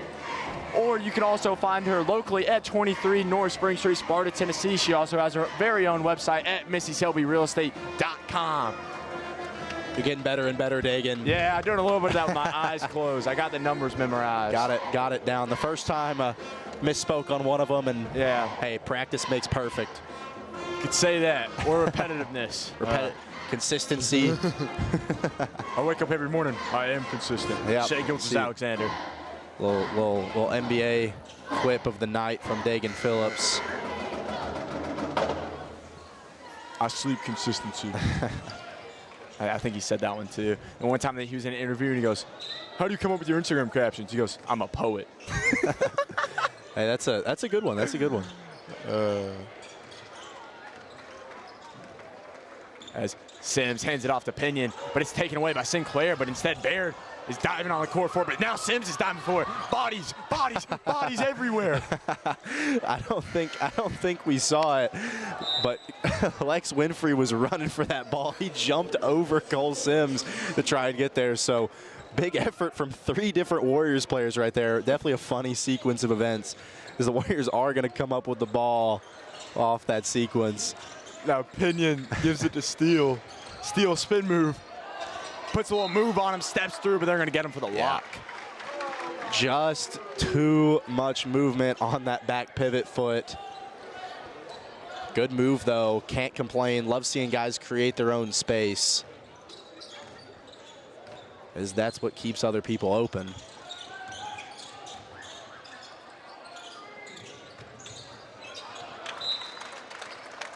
That was great defense from Baird there, forcing the ball to go out of bounds. Now Sims at center court.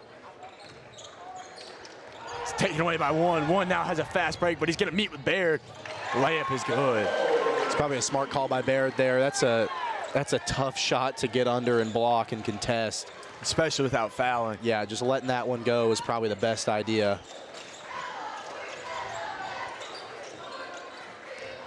Now Adams hands it off to Sims. Sims attacks. Picks his dribble up, finds Adam. Sims in and out crossover, gives it to Adams. Up to Steele. Now Baird. Pinion hesitates, crossover, spin move, crossover again, attacks to the rim. He's gonna get fouled. So we should see him at the nail. Yeah, definitely feet were not set there for number 5 on that one. With Lucas Smith being out, Cole Sims has to step up and take that point guard role, try and set up this offense to find as many open shots. As Tucker Pinion's first is gonna fall. Shooting's been a little bit lackluster from both sides of the ball right now. I mean, we're 6 minutes, 30 seconds left of the second quarter, and it's only 14-13.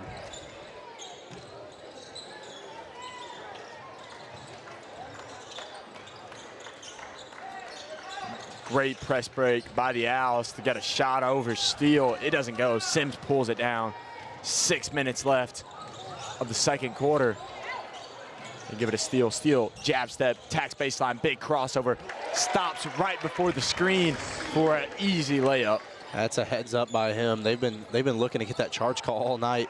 As Steele's just going to come up with the floater. This is his little redemption for earlier.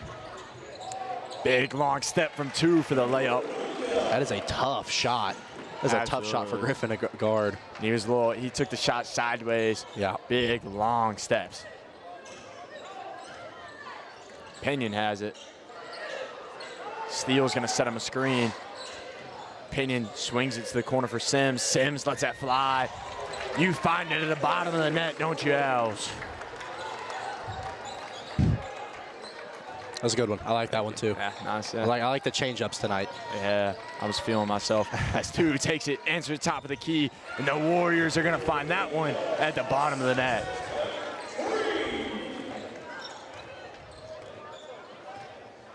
Trading 3-pointers right there. See if either team can spark off that. Back to back, but it doesn't happen. 1 up court pass to 4. 4 pump fake, puts up the layup. It's good. Should be timeout. Mitchell, in reality, we all know who owns this time. Missy Selby owns this time at the Real Estate Collective. If you're looking for a real estate agent, please call Missy Selby here at 931-510-7213 or 931-837-8371. Her email is missyselbyrealestate@gmail.com. She's also located locally at Sparta, Tennessee at 23 North Spring Street. She's also has her very own website, MissySelbyRealEstate.com. This game playing about the same as it was in the Roy Dagan. Reminding me, Eli Smith just texted me, thanking me for the shout out earlier. I'm going to give him another one. Him and his student section do a great job at the Roy. Probably a big part of that win last time the Owls were there. But a little bit different environment we're in tonight.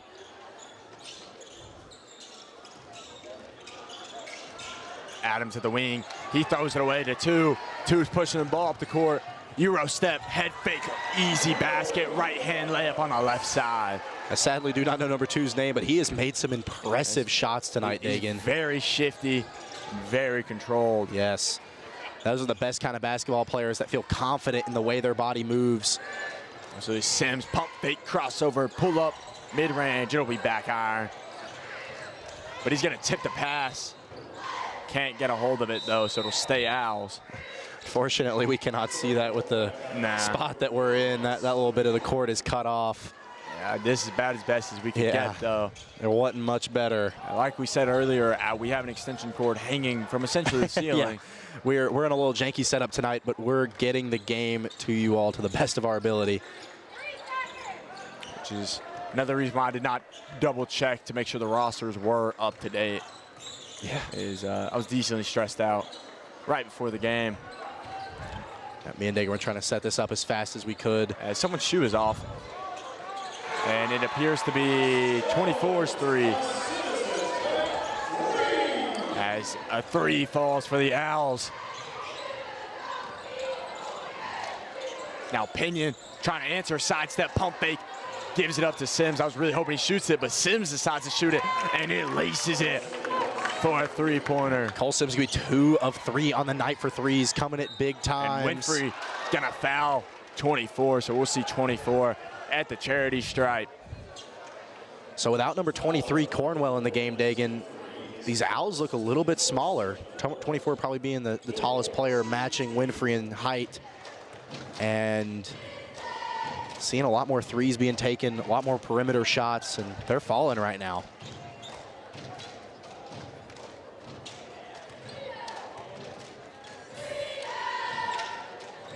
He is going to miss both, so the foul for Winfrey looks a little bit better.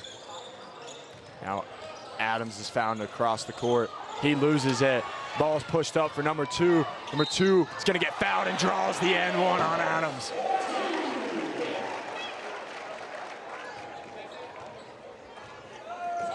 Number 2 has been really impressive tonight, Dagan. We've said his number a lot this quarter. Yeah, it's better we not have his name. Yeah. I looked, I asked, we just couldn't get it. Check the expositor again. I will, yeah. Let me go to the comments, see if anybody has blessed us once again. 3 minutes left in the second. The Warriors are trailing by 7. Is now Sims dribbling up. It's going to be taken away by 1 this time. They're pushing it up. Pinion strips it away. Oh, but a James Harden strip block right there. No pad on that side of the wall, Dagan. That's straight cinder blocks. Wow, I know that had to hurt the wrist of Sims and yeah, Pinion they right both there. ended up in the. I was a little bit concerned for a second. Good lob for number 2, but it doesn't go, and Winfrey caught a little bit off guard right there. Steal, great contest. Hand about as close as possible to the ball without being blocked. Now Sims finds Pinion, but it is tipped by number 4. Great hustle from the Owls. Yep.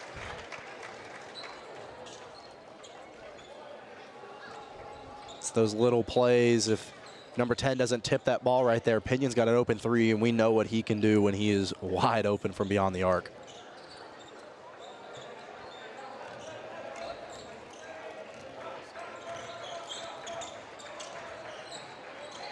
Now Pinion hesitates, and now crossover step back. Ends up not having the shot that time. I'd really like to see Pinion get one of those off as Sims gets off a mid-range. He almost got the lucky bounce. The steal gets the offensive rebound, fades away, and drains the close shot. It'll be a timeout. Owls. Here you go, Dagan. Missy Selby's actual timeout as the Real Estate Collective. If you're looking for a real estate agent, please call Missy Selby at 931-510-7213 or 931-837-8371. Missy Selby Real Estate at gmail.com or Missy Selby Real Estate at, wait, not at, it's just .com. There you go. There we go. And also you can find her locally at 23 North Spring Street, Sparta, Tennessee. I saw someone ask earlier what was the score of the girls' game. It was 73-60. The Warriorettes coming home with that W. Yep. Yeah. It was a little bit slow of a first half, but in that second half, especially the third quarter, they picked it up. Yep, it was a little bit of foul trouble in that first half. In that fourth quarter, they really just wanted to control the basketball game. They weren't too concerned about running up the score. They knew they had the win as Adams picks off the pass. Now Pinion stops. Gives it up. Now Sims is going to shoot a 3. You'll find it at the bottom of the net for a 3-pointer from Sims. He has been lighting it up tonight, 3 for 4. Pretty impressed so far. You love seeing the Warriors create some new offense for themselves.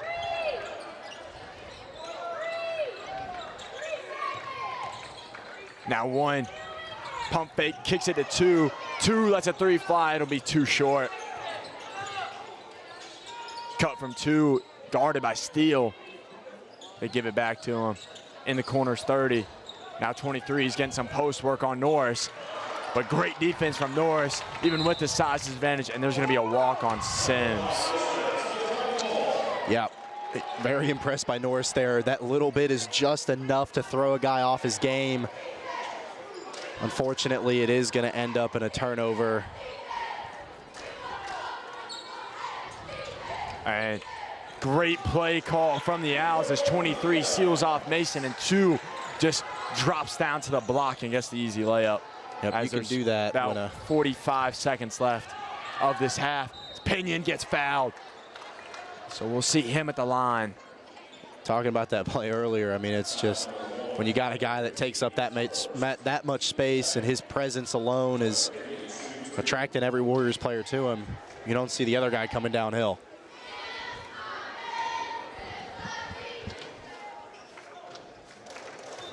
First free throw is good. Now we're going to see Baird come in for Sims. You know, I always hear you and Andrew complain about the headsets hurting your ears. Yeah, it's horrible. Definitely feeling that a little bit right now.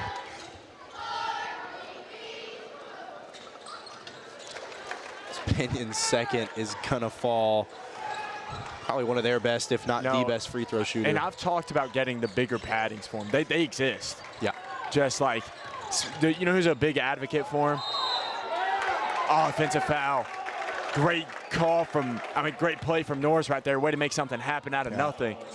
But, like what I was saying, Coach D is a huge advocate, and it's like they feel they're so comfortable. They feel great. The bigger paddings on the headphones. No. He's meaning the headphones right now. He told me and Andrew to stop complaining. Oh. Hey, he's a tenured veteran, Dagan. Yeah, I guess he has like cauliflower ears, and I'm just not aware. And so there's 30 seconds in the half. Warriors pushing this lead a little bit more manageable, only down 2 points. It's been a very low-scoring game, very meticulous game. As we have a chance to take the lead in the first half. Yeah. As Cornwell is back in the game, so that gives them their height. He's been in there for a little bit, but that's when their momentum started speeding up a little bit. He plays a big factor into it. As Sims attacks, left-hand layup, great finesse finish. Norris almost gets the putback, but it won't go. That'll be the end of the first half. And at this time, the end of the half, this halftime, like every other time, it's Missy Selby's here at the Real Estate Collective. If you're looking for a real estate agent, please call Missy Selby at 931-510-7213 or 931-837-8371. Her email is missyselbyrealestate@gmail.com. She has her very own website at missyselbyrealestate.com. And you can find her locally at Sparta on the street of 23 North Spring Street, Sparta, Tennessee. So at this time, me and Hunter will take a little bit of a break. Thank you, everyone, for tuning in. We will be back for the second half.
and we are back here. Thank you, Mr. Osball, for giving me a roster from the home game. So that was a great save by him. So now I have some chance to learn their names and stuff.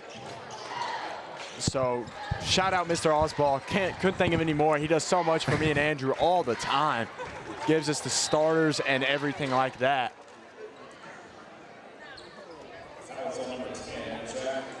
As Jack Carpenter picks up a foul. That was an odd sequence of events, Dagan.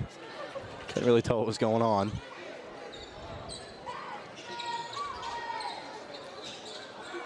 As Jones is throwing it in. I'm gonna start saying their names a little repetitively. I really want to make sure that I know it this time. Speaking of time, it is Missy Selby's time here at the Real Estate Collective. If you're looking for a real estate agent, please call Missy Selby here at 931-510-7213 or 931-837-8371. She's located here in Sparta, Tennessee at the address of 23 North Spring Street. She also has her very own website at MissySelbyRealEstate.com. As we are seeing, oh my gosh, cheerleader's just done this cool little backflip. Sadly, it was not on the screen. Not I was on the screen staring at my phone, Dagan. Yeah, well, you're fired. Get out of here. I don't know if you can do it without me. Addison Dodgen said she wants to commentate, so she's going to step up and commentate instead of you. Love Addison. I think she was trying to stick her face in the camera a little bit during halftime. Y'all also probably saw the Gracie Clark, midseason player of the year, who also appeared on the camera, thinking she was really funny. Our girls basketball team's a little bit self-centered, Dagan, I think. Oh my God. Completely a joke. Good Lord. I was not saying that. I was just saying Gracie did step in front of the screen during halftime. Good Lord. As Cornwell bodies, beautiful big drop step from Cornwell, but his layup won't go. It's kicked out to Sinclair in the corner. Now we have Rigsby. That is very close to my dog's name. It was kind of weird. You're seeing Mason still try and pick up that offensive foul, trying to get Cornwell to foul him. Fallen, going for the charge. As now Williams is in the corner. We were wondering what his name was earlier, but thank you, Mr. Osball. His name is Cooper Williams. Now, that's Rigsby. He's letting a three fly. It doesn't go, but Cornwell picks up the big rebound. It'll be a whistle call. And it'll be foul on 0-0, which is our very own Mason Steele. And I knew that would immediately make this side of the gym unhappy. I saw a little bit quicker than the fans did, apparently. Yeah. I think all the fans thought it was an over-the-back call on Cornwell, but it ended up being a foul on Steele. As they give it up to Sinclair. I actually kind of like saying that. Sinclair's fun to say. As Williams attacks, and he finishes. He's been shifty all night. Great at finishing at the rim. Very true, very true. As now Carpenter hands it off to Pinion. Pinion lets a three fly. Back iron, but Smith gets the offensive rebound. We find Carpenter in the corner. Carpenter corner three doesn't go. Cornwell bodies for the rebound. Now Williams pushing up Euro step, his long and strideful, slow Euro step that time though. Yeah. As Sims pushing up the court, in and out dribble attacks, right hand finish. It's a little bit too much off on the backboard. Steele, post fade, it'll fall. A little shimmy for the post fade will go in. Now we find Sinclair in the corner. They give it up to Rigsby. Williams dumps it down to Cornwell. Cornwell trying to work on Steele. It doesn't work this time. It'll stay Warriors basketball. Dagan, this is exactly what we saw at the Roy. Close, gritty game. Usually, let's stay in the single digits the majority of the time. Every possession matters. As Smith gives it up to Steele. It's picked off by Williams. I wonder if Williams can dunk. He can, and he slams it home for the Owls. Not very often you see a player get to do that. Yeah, it's normally fast breaks in this league unless they are something special. As Sims answers with his own three, letting it fly from everywhere. Now Williams hesitate, crossover.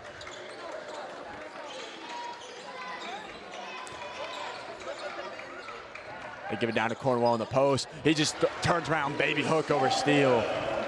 It's a hard play to guard. The baby hook is a very underrated move for such a tall players. You really can't guard it how quick the shot gets off. It's something else. As Carpenter was thinking that was going to be a jump ball, but whistle was never blown as Owls put up a three. It doesn't go for Jones. Now Pinion's pushing the ball up the court. It's almost picked off by Jones, but Sims retains it. Pull up, pump fake on Sinclair, drops it down for Steele, but Steele's blocked. He gets a second chance, and his fadeaway can't bounce in. There'll be a foul. What a block by Cornwell there. He was completely turned around, did a 180, and got his hand out to get the block on Steele. On a minute level, it reminded me of the Blake Griffin one where he done a whole like 360 foot block. Yeah. I'm feeling a lot of basketball references today. As now Adams gives it up to Pinion. Pinion hands it off to Smith. Smith sees a hole and he uses it, but it's tipped out by Sinclair. Now Sinclair fumbling, gives it up to Jones, and his layup will go. That's making a 5-point game lead the Owls. Now Steele's gonna try to answer. He attacks right-hand side, right-hand finish. Coming across the court for a quick answer. Just a little bit too fast of a player for Cornwell there. Sliding right under him to get that easy two. Cornwell's gonna try to answer, but it'll be a blocking foul on Steele. So we'll see Cornwell at the line. Steele not happy about that one. He thought he was set. The official saw something different. As there's about 4 minutes left of this game. Of the third quarter. Yeah. Ooh, getting a little ahead of myself, everyone. Not finished just yet. Cornwell's first free throw is good. He shot about 50% on the day. See if he continues with that streak or if he hits the second one.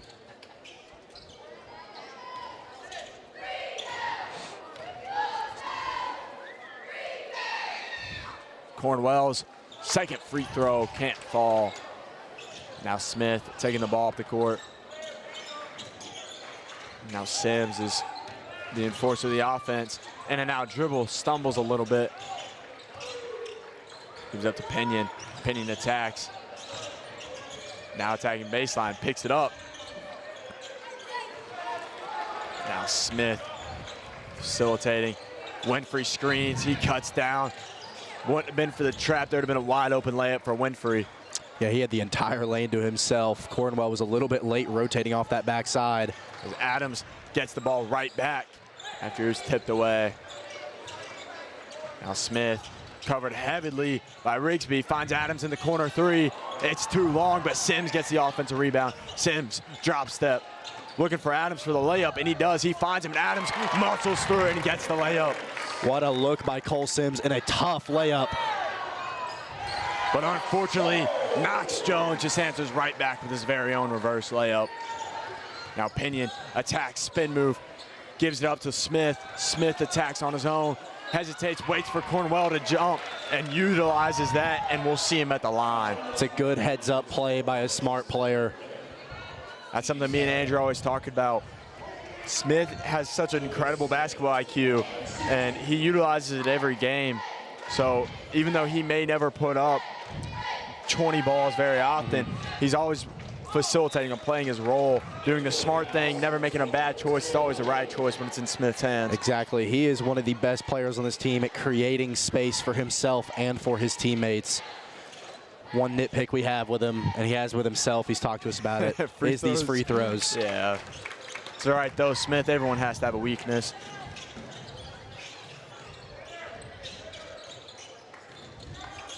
As now, Jones, Tyler Jones, kicks it to Knox Jones. They find 24 in the paint. Don't know his name, or I would have got that quickly. It is Wilmore. Wilmore, we'll see you at the line. That was a good one, Nate. That was good. I know you're looking at me for the comment.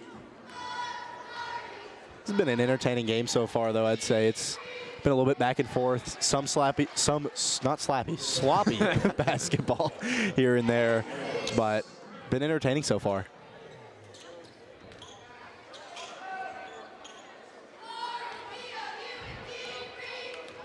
Wilmore for one more. I could tell your brain was working on that one as the second does not go. Smith picks up his dribble, great take, but he finds himself a little bit too under the rim. Now Carpenter's gonna be coming in. Rigsby. And now Wilmore is fouled. So he'll only get one more free throw this time because he converted on that and one. I'm liking this guy's last name. Make a lot of funny clips with it. Mitchell going with a lot of different lineups we've seen this game. A lot more. Griffin Adams has seen a lot of playing time, and I think it's well-deserved. He's played really well on both ends of the court. Yeah. Not really seeming super lost. Will not make the other one. As we see Sims gives it up to Pinion. Pinion lets a deep one fly. It can't go. And it'll be last touch by Wilmore. That's your guy, Dagan. Yep. I hope he goes back and listens to me and hears how many amazing things I use his last name for. There you go. As Sims drop step, finds bottom of the rim, and he's fouled. So we'll see him at the line. Great and one from Sims. Strong, strong play, Dagan. Great at what he does, getting to the line.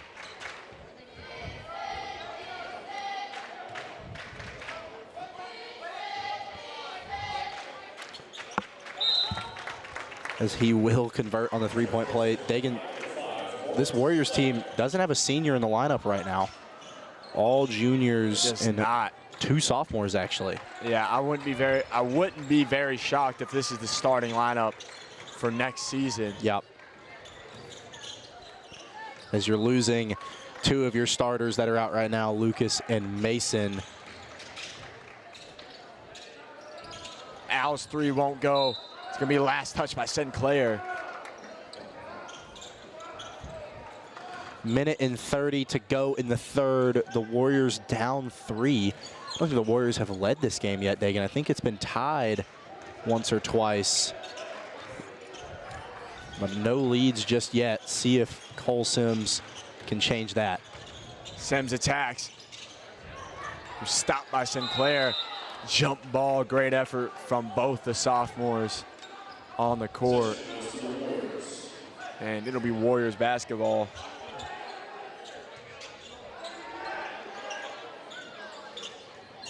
Cornwell out of the lineup. Maybe a little bit more presence in the paint. Can try and drive in. Gets Sinclair to fall, and so does his shot. Right there it is.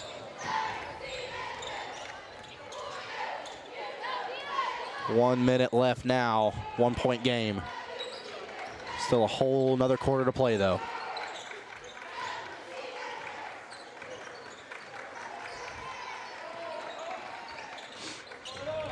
Now Williams attacks Norris, getting contact on a shot, so we'll see him at the nail.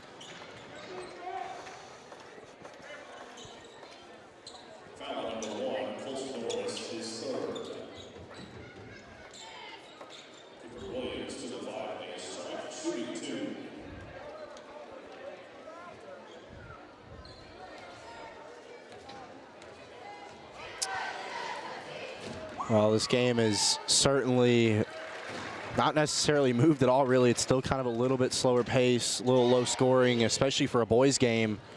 Neither side's really hitting too many shots, except for these free throws, as there's 40 seconds left. Warriors down 3. It'd be a big-time shot from any of the Warriors if they were to get a 3 and go into the fourth quarter with a tie basketball game. So it's very crucial right now for these Warriors just to get a basket in general, just being able to be up going into the fourth. I mean, being one shot away from being up in the fourth quarter would be very nice for the Warriors as they are ticking away this time. Definitely a lot of momentum if you go in with a tie or even just a shot right here. Sims attacks, right-hand layup. He's blocked by Sinclair. It'll be out on Sinclair. Still 5 seconds to make something happy. Absolutely. And the... Happen, not happy. Yeah, it's all good, man. This side of the gym was looking for a foul call. There's about 3 seconds left. Sims puts up the layup. It'll go. The 1-point basketball game going in the fourth quarter. That's huge for the Warriors. Great play, great basket from the Cole Sims. And at the end of the third quarter, it now becomes Missy Selby's time here at the Real Estate Collective. If you're looking for a real estate agent, please call Missy Selby at 931-510-7213 or 931-837-8371. She has an email at missyselbyrealestate@gmail.com or her very own website at missyselbyrealestate.com. She is now locally located at 23 North Spring Street, Sparta, Tennessee. I got it all a little bit faster that time. Or maybe, actually, no, it's not a timeout. It's the end of the quarter. It's about the same pace. But Warriors are looking up to go up in the fourth quarter as it appears all the starters except Steele is not in. Instead, Adams is. Glad to see Adams getting some very big minutes here in this game. He's really stepped up in the past couple games, and each time he plays, he gets more minutes. Yeah, they, or he, not they, he has definitely played some significant minutes. It looks like Lucas Smith is going to have the tall task of guarding Cornwell. And that's probably just a basketball IQ reason. Being able to be in the right position is so important. And I trust Smith being able to do that, but these rebounds will not come easy to him. No. As Cornwell gets a putback layup. Again, just a really hard mismatch for the Warriors. It's hard to guard a guy that's almost a head taller than you. Now Sims lets a three fly. It can't tie the game for the Warriors. Now Williams. They find Cornwell. There'll be a foul on Smith. Referee explaining to Smith what he did there. Smith a little bit confused. I think Smith asked, what else could I do? Yeah. I mean, he's not wrong as Mitchell is going to sub in Lex Winfrey for Griffin Adams to try and get that size disadvantage. As I don't think Cornwell is going to be as easily moving Winfrey as he was Smith. We saw that late at the first half. Now Sinclair, pump fake, swings it out to Rigsby. Rigsby's three won't go. Lucas fighting for the rebound. Now it's Sims who takes it away. He attacks, swings an opinion in it for a corner three. Can't get it to go. Now Smith gets the offensive rebound, finds Sims. Sims attacks, kicks it out to Smith. We're gonna see Smith three-pointer. It won't go. Seeing Sims dive on the floor for the ball. That'll be foul on Tyler Jones. That's his third foul. So now it'll stay Warriors basketball. If someone ties this game with a three, I'll give him a bang like Mike Bream. As Sims post fadeaway will go. Gonna make it a one-point game again. Now Williams gives it up to Jones. Jones's three will go. It's now a 4-point game. Owls are leading. Give me a timeout, Mitchell. And at this time, of course, it is Missy Selby's, the Real Estate Collective. If you're looking for a real estate agent, please call Missy Selby at 931-510-7213 or 931-837-8371. She's also located at 23 North Spring Street, Sparta, Tennessee. You can also find her on MissySelby'sRealEstate.com or at her email at MissySelbyRealEstate@gmail.com. Thank you, Missy Selby, again for sponsoring both these games tonight. Yeah, our one and only sponsor. We've gotten to know her and her ad read really well tonight, or you have. Yeah, I know the second phone number, mainly because it's easy. Yeah. But I think I could get the first one off, too. Well, 931-510-7231. I can't see it from here. We'll check it next time. We'll check it later. And now Steele is picked off by Williams. Williams has another fast break. He's going to look to dunk, but it's blocked. But they're going to get someone for the foul call. Warriors fans this side of the gym is not happy because the foul ended up being on Steele. As we're seeing some fans stand up. Yeah. That's his fourth foul, so Steele will have to play a smart game in order to not pick up that fifth, and he's going to be big for offense and defense closing minutes, Dagan. That commotion started up immediately. His first free throw is good, making it into a 5-point game. The second one would lead it into 2 threes would tie it. See if Williams has it in him. And he does. Great shot from Williams. Smith County going to go up 6 with 6 minutes and 20 seconds to go here in the fourth. Smith hands it off to Sims. Sims has a 3 fly. It won't go, but Winfrey's going to get the rebound. Hands it off to Sims. Big screen from Winfrey. So Sims gets a layup. Great ball movement from Winfrey and Sims. I was like bringing back some Wildcat football situation. Yeah, I'm sure you had a lot of those names together this year for football. I know, it was giving me flashbacks. 6 minutes to go. The Warriors have cut the lead to 4. Cornwell to Williams. Now Sinclair. Hand off to Williams. Williams gives it up to Rigsby. Rigsby pump fake, drops it down to Cornwell. Cornwell has the layup. Smith getting the ball in fast. Decides to slow it down. Now Smith has a wide open lane. Stops in front of Cornwell. His layup doesn't go, but Pinion's fighting for the rebound. Doesn't end up with it. Sinclair pushing up.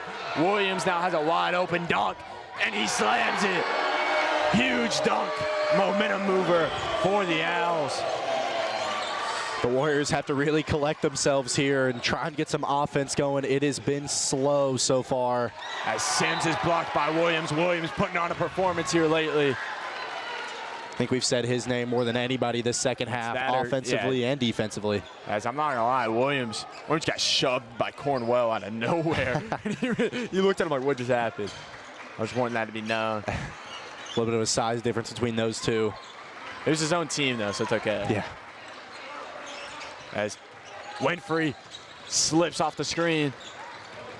Big screen set by Winfrey again. Pinion step back 3. It can't go. As they have another push up the court. Sims 2-on-1. Way to stop ball, Sims, but it doesn't matter. Sinclair gets the rebound. I mean, the bucket. That'll be a timeout, Mitchell. That is going to push it to a 10-point game with 4 minutes and 35 seconds to go. And Dagan, you go ahead. Really, it should be Missy Selby who's going ahead at the Real Estate Collective. If you're looking for a real estate agent, please call Missy Selby at 931-510-7213 or 931-837-8371. Missy Selby Real Estate at gmail.com, or you can find her at MissySelbyRealEstate.com. If you're not big into online situations, you can find her at her own place at 23 North Spring Street, Sparta, Tennessee. And I was off by 2 numbers. I switched 1 and 3. Almost there. He said it a lot tonight. Thank you, Missy Selby. Well, Dagan, this is now very unfortunate events in the past, 2 minutes, maybe minute and a half, as they've separated that lead from, what was it, a merely 4 points all the way to now 10. And that is a big difference with only 4.5 minutes left of this game. Yeah, it's definitely a tall task for the Warriors. Smith County now putting it to double digits. 4 minutes and 35 seconds left to play in this fourth quarter. See if the Warriors can get some offensive momentum. They've been a little bit lackluster this second half. Been able to keep up defensively, just not really offensively.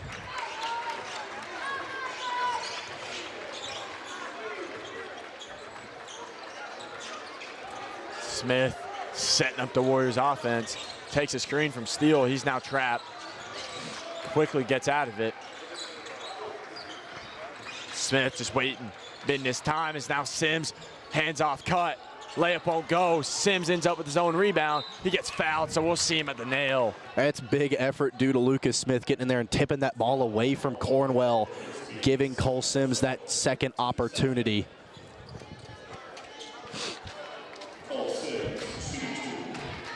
Well, Dagan, this is what you want.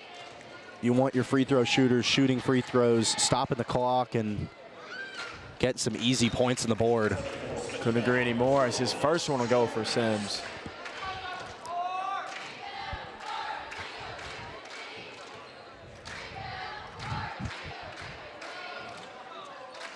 No, find that one at the bottom of the net as well. Thankfully, I didn't jinx him there. Yeah, you have a tendency of doing that. Mason Steele playing with 4 fouls, if I need to remind people, with 4 minutes left to go in this game. As we almost got a turnover. We as in the Warriors.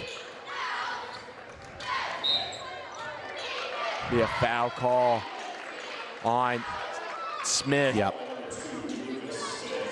It looks like they've moved Cole Sims on Cornwell, so that's a big height difference, getting Mason Steele away from it, so he doesn't pick up that 5th foul. Couldn't agree more. And him and Williams have a very similar frame. Yep. So I think he'll do quite well guarding him, even though Williams is the hot hand right now, as he forces a first miss in a while for Williams. Now Sims fumbled it away, gives it up to Pinion. Pinion hesitates, spins, takes it in the hole, left hand finish, it'll go for Pinion. Beautiful moves from him and a great answer. And we've seen Tucker do that, using his body weight, using that football weight that he's put on to take it to the rim and be physical. Absolutely, and he's just so flashy and finessed. So it's a very difficult task when you get handed to guard the Tucker Pinion. What else do you expect with that type of last name? It's a tough guard for Cole Sims there. There's not really much he can do unless he can jump about 4 feet out of nowhere. So Cornwell is, I think we said at the start of the game, he's been a big part of this offense for Smith County. And really, defense, it just doesn't matter. He's just overall a great player for the Owls. Rebounds alone, he puts in the effort and time that he deserves. He could miss every shot. Yeah. Once again, I worry about there being no pad on that wall. Yeah, it's actually quite dangerous. I don't even know if that, like, I don't know if that's regulation. Yeah, we're not going to call anybody out here, but definitely scary every once in a while as players are putting in as much effort as they can.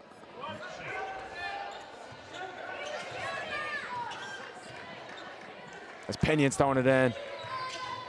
Plays it safe, gives it to Smith. Now Smith attacks behind the back. Pump fake, steps through, big body finish. It won't go. Cornwell pulls it down. Yeah, we were just talking about Cornwell with his rebounds. He's given the Warriors very little second chances when he has been in. It's a prolific amount of rebounds, Hunter. There we go. For those of you tuned in for the girls' game, me and Dagan had a little conversation about the word. Smith County looking like they're trying to slow the game down right now. As Jones is guarded by Steele. I believe that's Jones. Let me double check. It is. Heck yeah. You're learning. Trap. You're figuring it out. I would hope so by now, as they find Cornwell for a layup. Now a 9-point game. Sims attacks, gives it to Carpenter. Carpenter screen. Steele in the corner, hesitates. Big crossover. Reverse layup is fouled. He can't get the and one, so we'll see him at the line instead. Yeah, the Warriors have to start generating some offense really fast here, Dagan. This being a 9-point game, 2 minutes and 4 seconds left to play in this fourth. We need our shooters to shoot. Yep. As Steele's free throw is good, so that takes a little bit off of the icing. I like that one too. Hey, thank you. I feel like I'm on a roll today. Second one goes as well. Yeah, we have not seen much from Tucker Pinion or Jack Carpenter this game. I don't think they either have a three, and those are your two guys that you're normally seeing. Cole Sims has picked up in that category, and everywhere else the shots just really haven't been falling. As Jones pushed the ball up the court single-handedly. Now we see Rigsby guarded by Carpenter. Carpenter gets a little tip right there. Little scrappy defender. Now Steele guarding Williams. This Owls team is definitely just waiting some time. As Steele tips it away, but they can't get it. Now they have to throw it away into the corner for Sinclair. That's going to be out off of Williams' knee. That's great effort by Steele coming in there, getting that trap. And not getting a foul. And not getting a foul. That's the biggest part. Really impressed by Mason Steele right there.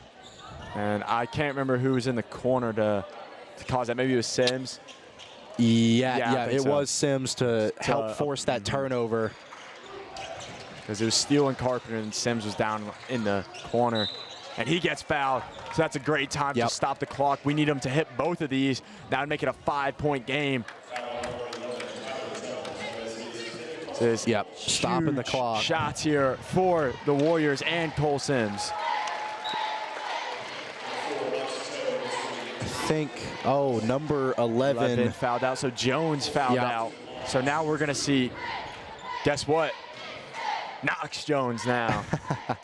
So probably the brother. I almost want to guarantee it, but you never know. Jones is pretty common last name. It's very true. Cole Sims is going to hit the first, cutting this lead to 6. A little bit more manageable than that 10-point lead earlier. And if he hits this one, it's even more manageable. And he does. So now it'll be, I believe, timeout Mitchell. Yeah, the Warriors have been very consistent. Full timeout. So we're going to give our full time to Missy Selby. Missy Selby at The Real Estate Collective. If you're looking for a real estate agent, please call Missy Selby at 931-510-7213 or 931-837-8371. You can find her online at MissySelbyRealEstate@gmail.com or MissySelbyRealEstate.com. But if you're looking for a little bit more in-person situation, you can find her at 23 North Spring Street, Sparta, Tennessee. There you go, Dagan. Getting better and better. That might be the last one of the game. Probably not. This is a chance. Actually, maybe it's not. I don't think so. It's a close game, minute 30. I don't think so. If it's anything like the last game, it will 100% not be the last time I'm saying that. Right. Yeah. Like Dagan said, a minute 30, minute 26 to be exact. 5-point game. Smith County leads. This is definitely interesting. Close game like we thought it was going to be. Coming down to the wire as these Warriors have been able to generate a little bit of offense, cutting this lead from 10 to 5. Playing some good defense too. So we're gonna see the press. Steele's on the ball. Now he's guarding ball again. Pinion closes out on Rigsby. Good come up from Steele. And they're going to get a timeout for the Owls. Like we were saying, we'll see plenty more of these with this minute and 20 seconds left for Missy Selby, the Real Estate Collective. If you're looking for a real estate agent, please just call Missy Selby at 931-510-7213 or 931-837-8371. Or you can find her online at MissySelbyRealEstate@gmail.com or at the website at MissySelbyRealEstate.com, or you can find her in a building at 23 North Spring Street, Sparta, Tennessee. There you go, Dagan. That's probably close to the 15th time tonight. But right there, phenomenal defense by Pinion and Steele. Not really having to trap the guy, forcing him to pick the ball up as I think it was number 4 was able to call the timeout, or it may have been number 2. Hope you can do it again.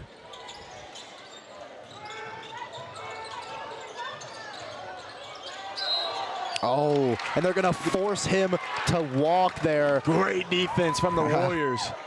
That's exactly what you want to see off a press. Flustering the offensive player into making a mistake. We need a 3 or a quick basket right here. So they give it up to Sims, top of the key. Sims has a 3. He lets it fly. Bang! Cole Sims cuts it to 2. 1 minute to play. Good steal for Pinion almost. Oh, Sims tips it away. They're losing the ball. Sinclair, that's a backcourt violation. Great defense from the Warriors. It's their ball now. Their time.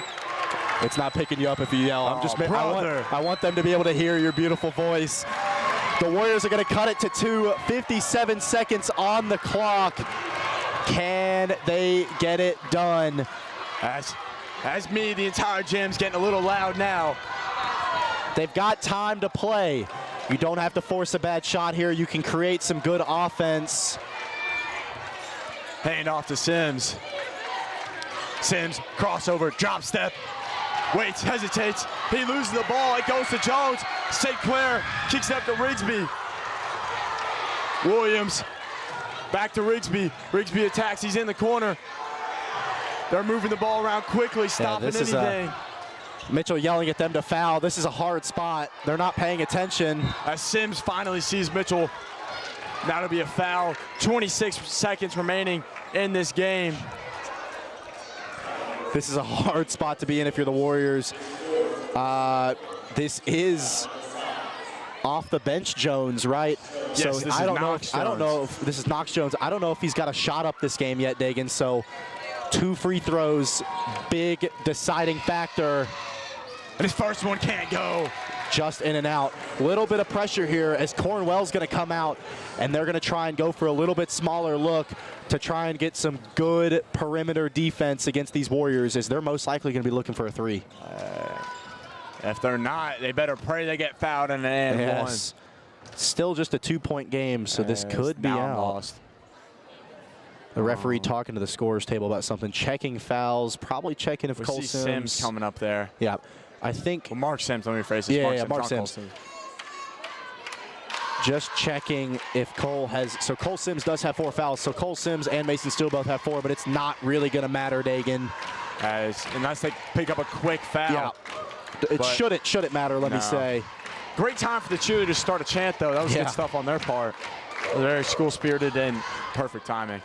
As they're still at the scores table. I was just going to give a quick shout-out to the cheerleaders as they got at least this side of the court a little bit more into the game if they couldn't be already on their edge of their seats. Yep, so if you're the Warriors right here, you're looking for a miss, you're hoping for a miss. That gives you the chance to tie it up with a 2. If not, if this is a make, you've got to hit a 3. But you've got 26 seconds to do so. And, I mean, that's a lot of time when you really think about it. It's a lot of time to find an open shot. And we will see if it is going to be that 2 or 3 point game. He misses the second, too. That's huge for the Warriors offense. It's a 2-point game. Warriors are down. 20 seconds on the clock to either tie it. Sims puts up a layup. He gets fouled. Cole Sims tied the basketball game. 15 seconds remaining. We'll see him at the nail here. 15 seconds remaining as Cole Sims is going to come up with a big-time play. Big-time player. Big-time play. As these Warriors have just inched their way back into this game, and they've done it proficiently and amazingly as Cole Sims has hit a big-time 3 and now a big-time and 1. This free throw will put them up by 1 point. If not, if they have good defense, it will go into overtime. Cornwell is back in the game, so the Owls are looking for some size. Definitely need some rebounds. Sims' free throw's good. He has ice in his veins. He's been great all night from there, Dagan. 10 seconds left. Cole Sims, ice in his veins. Smith is on Williams. Sinclair has it now. And we're going to see Rigsby guarded by Carpenter. 3 seconds. Pinions is on Jones. There's going to be a timeout. Timeout, 2 seconds remaining. I think Owls are down by 1.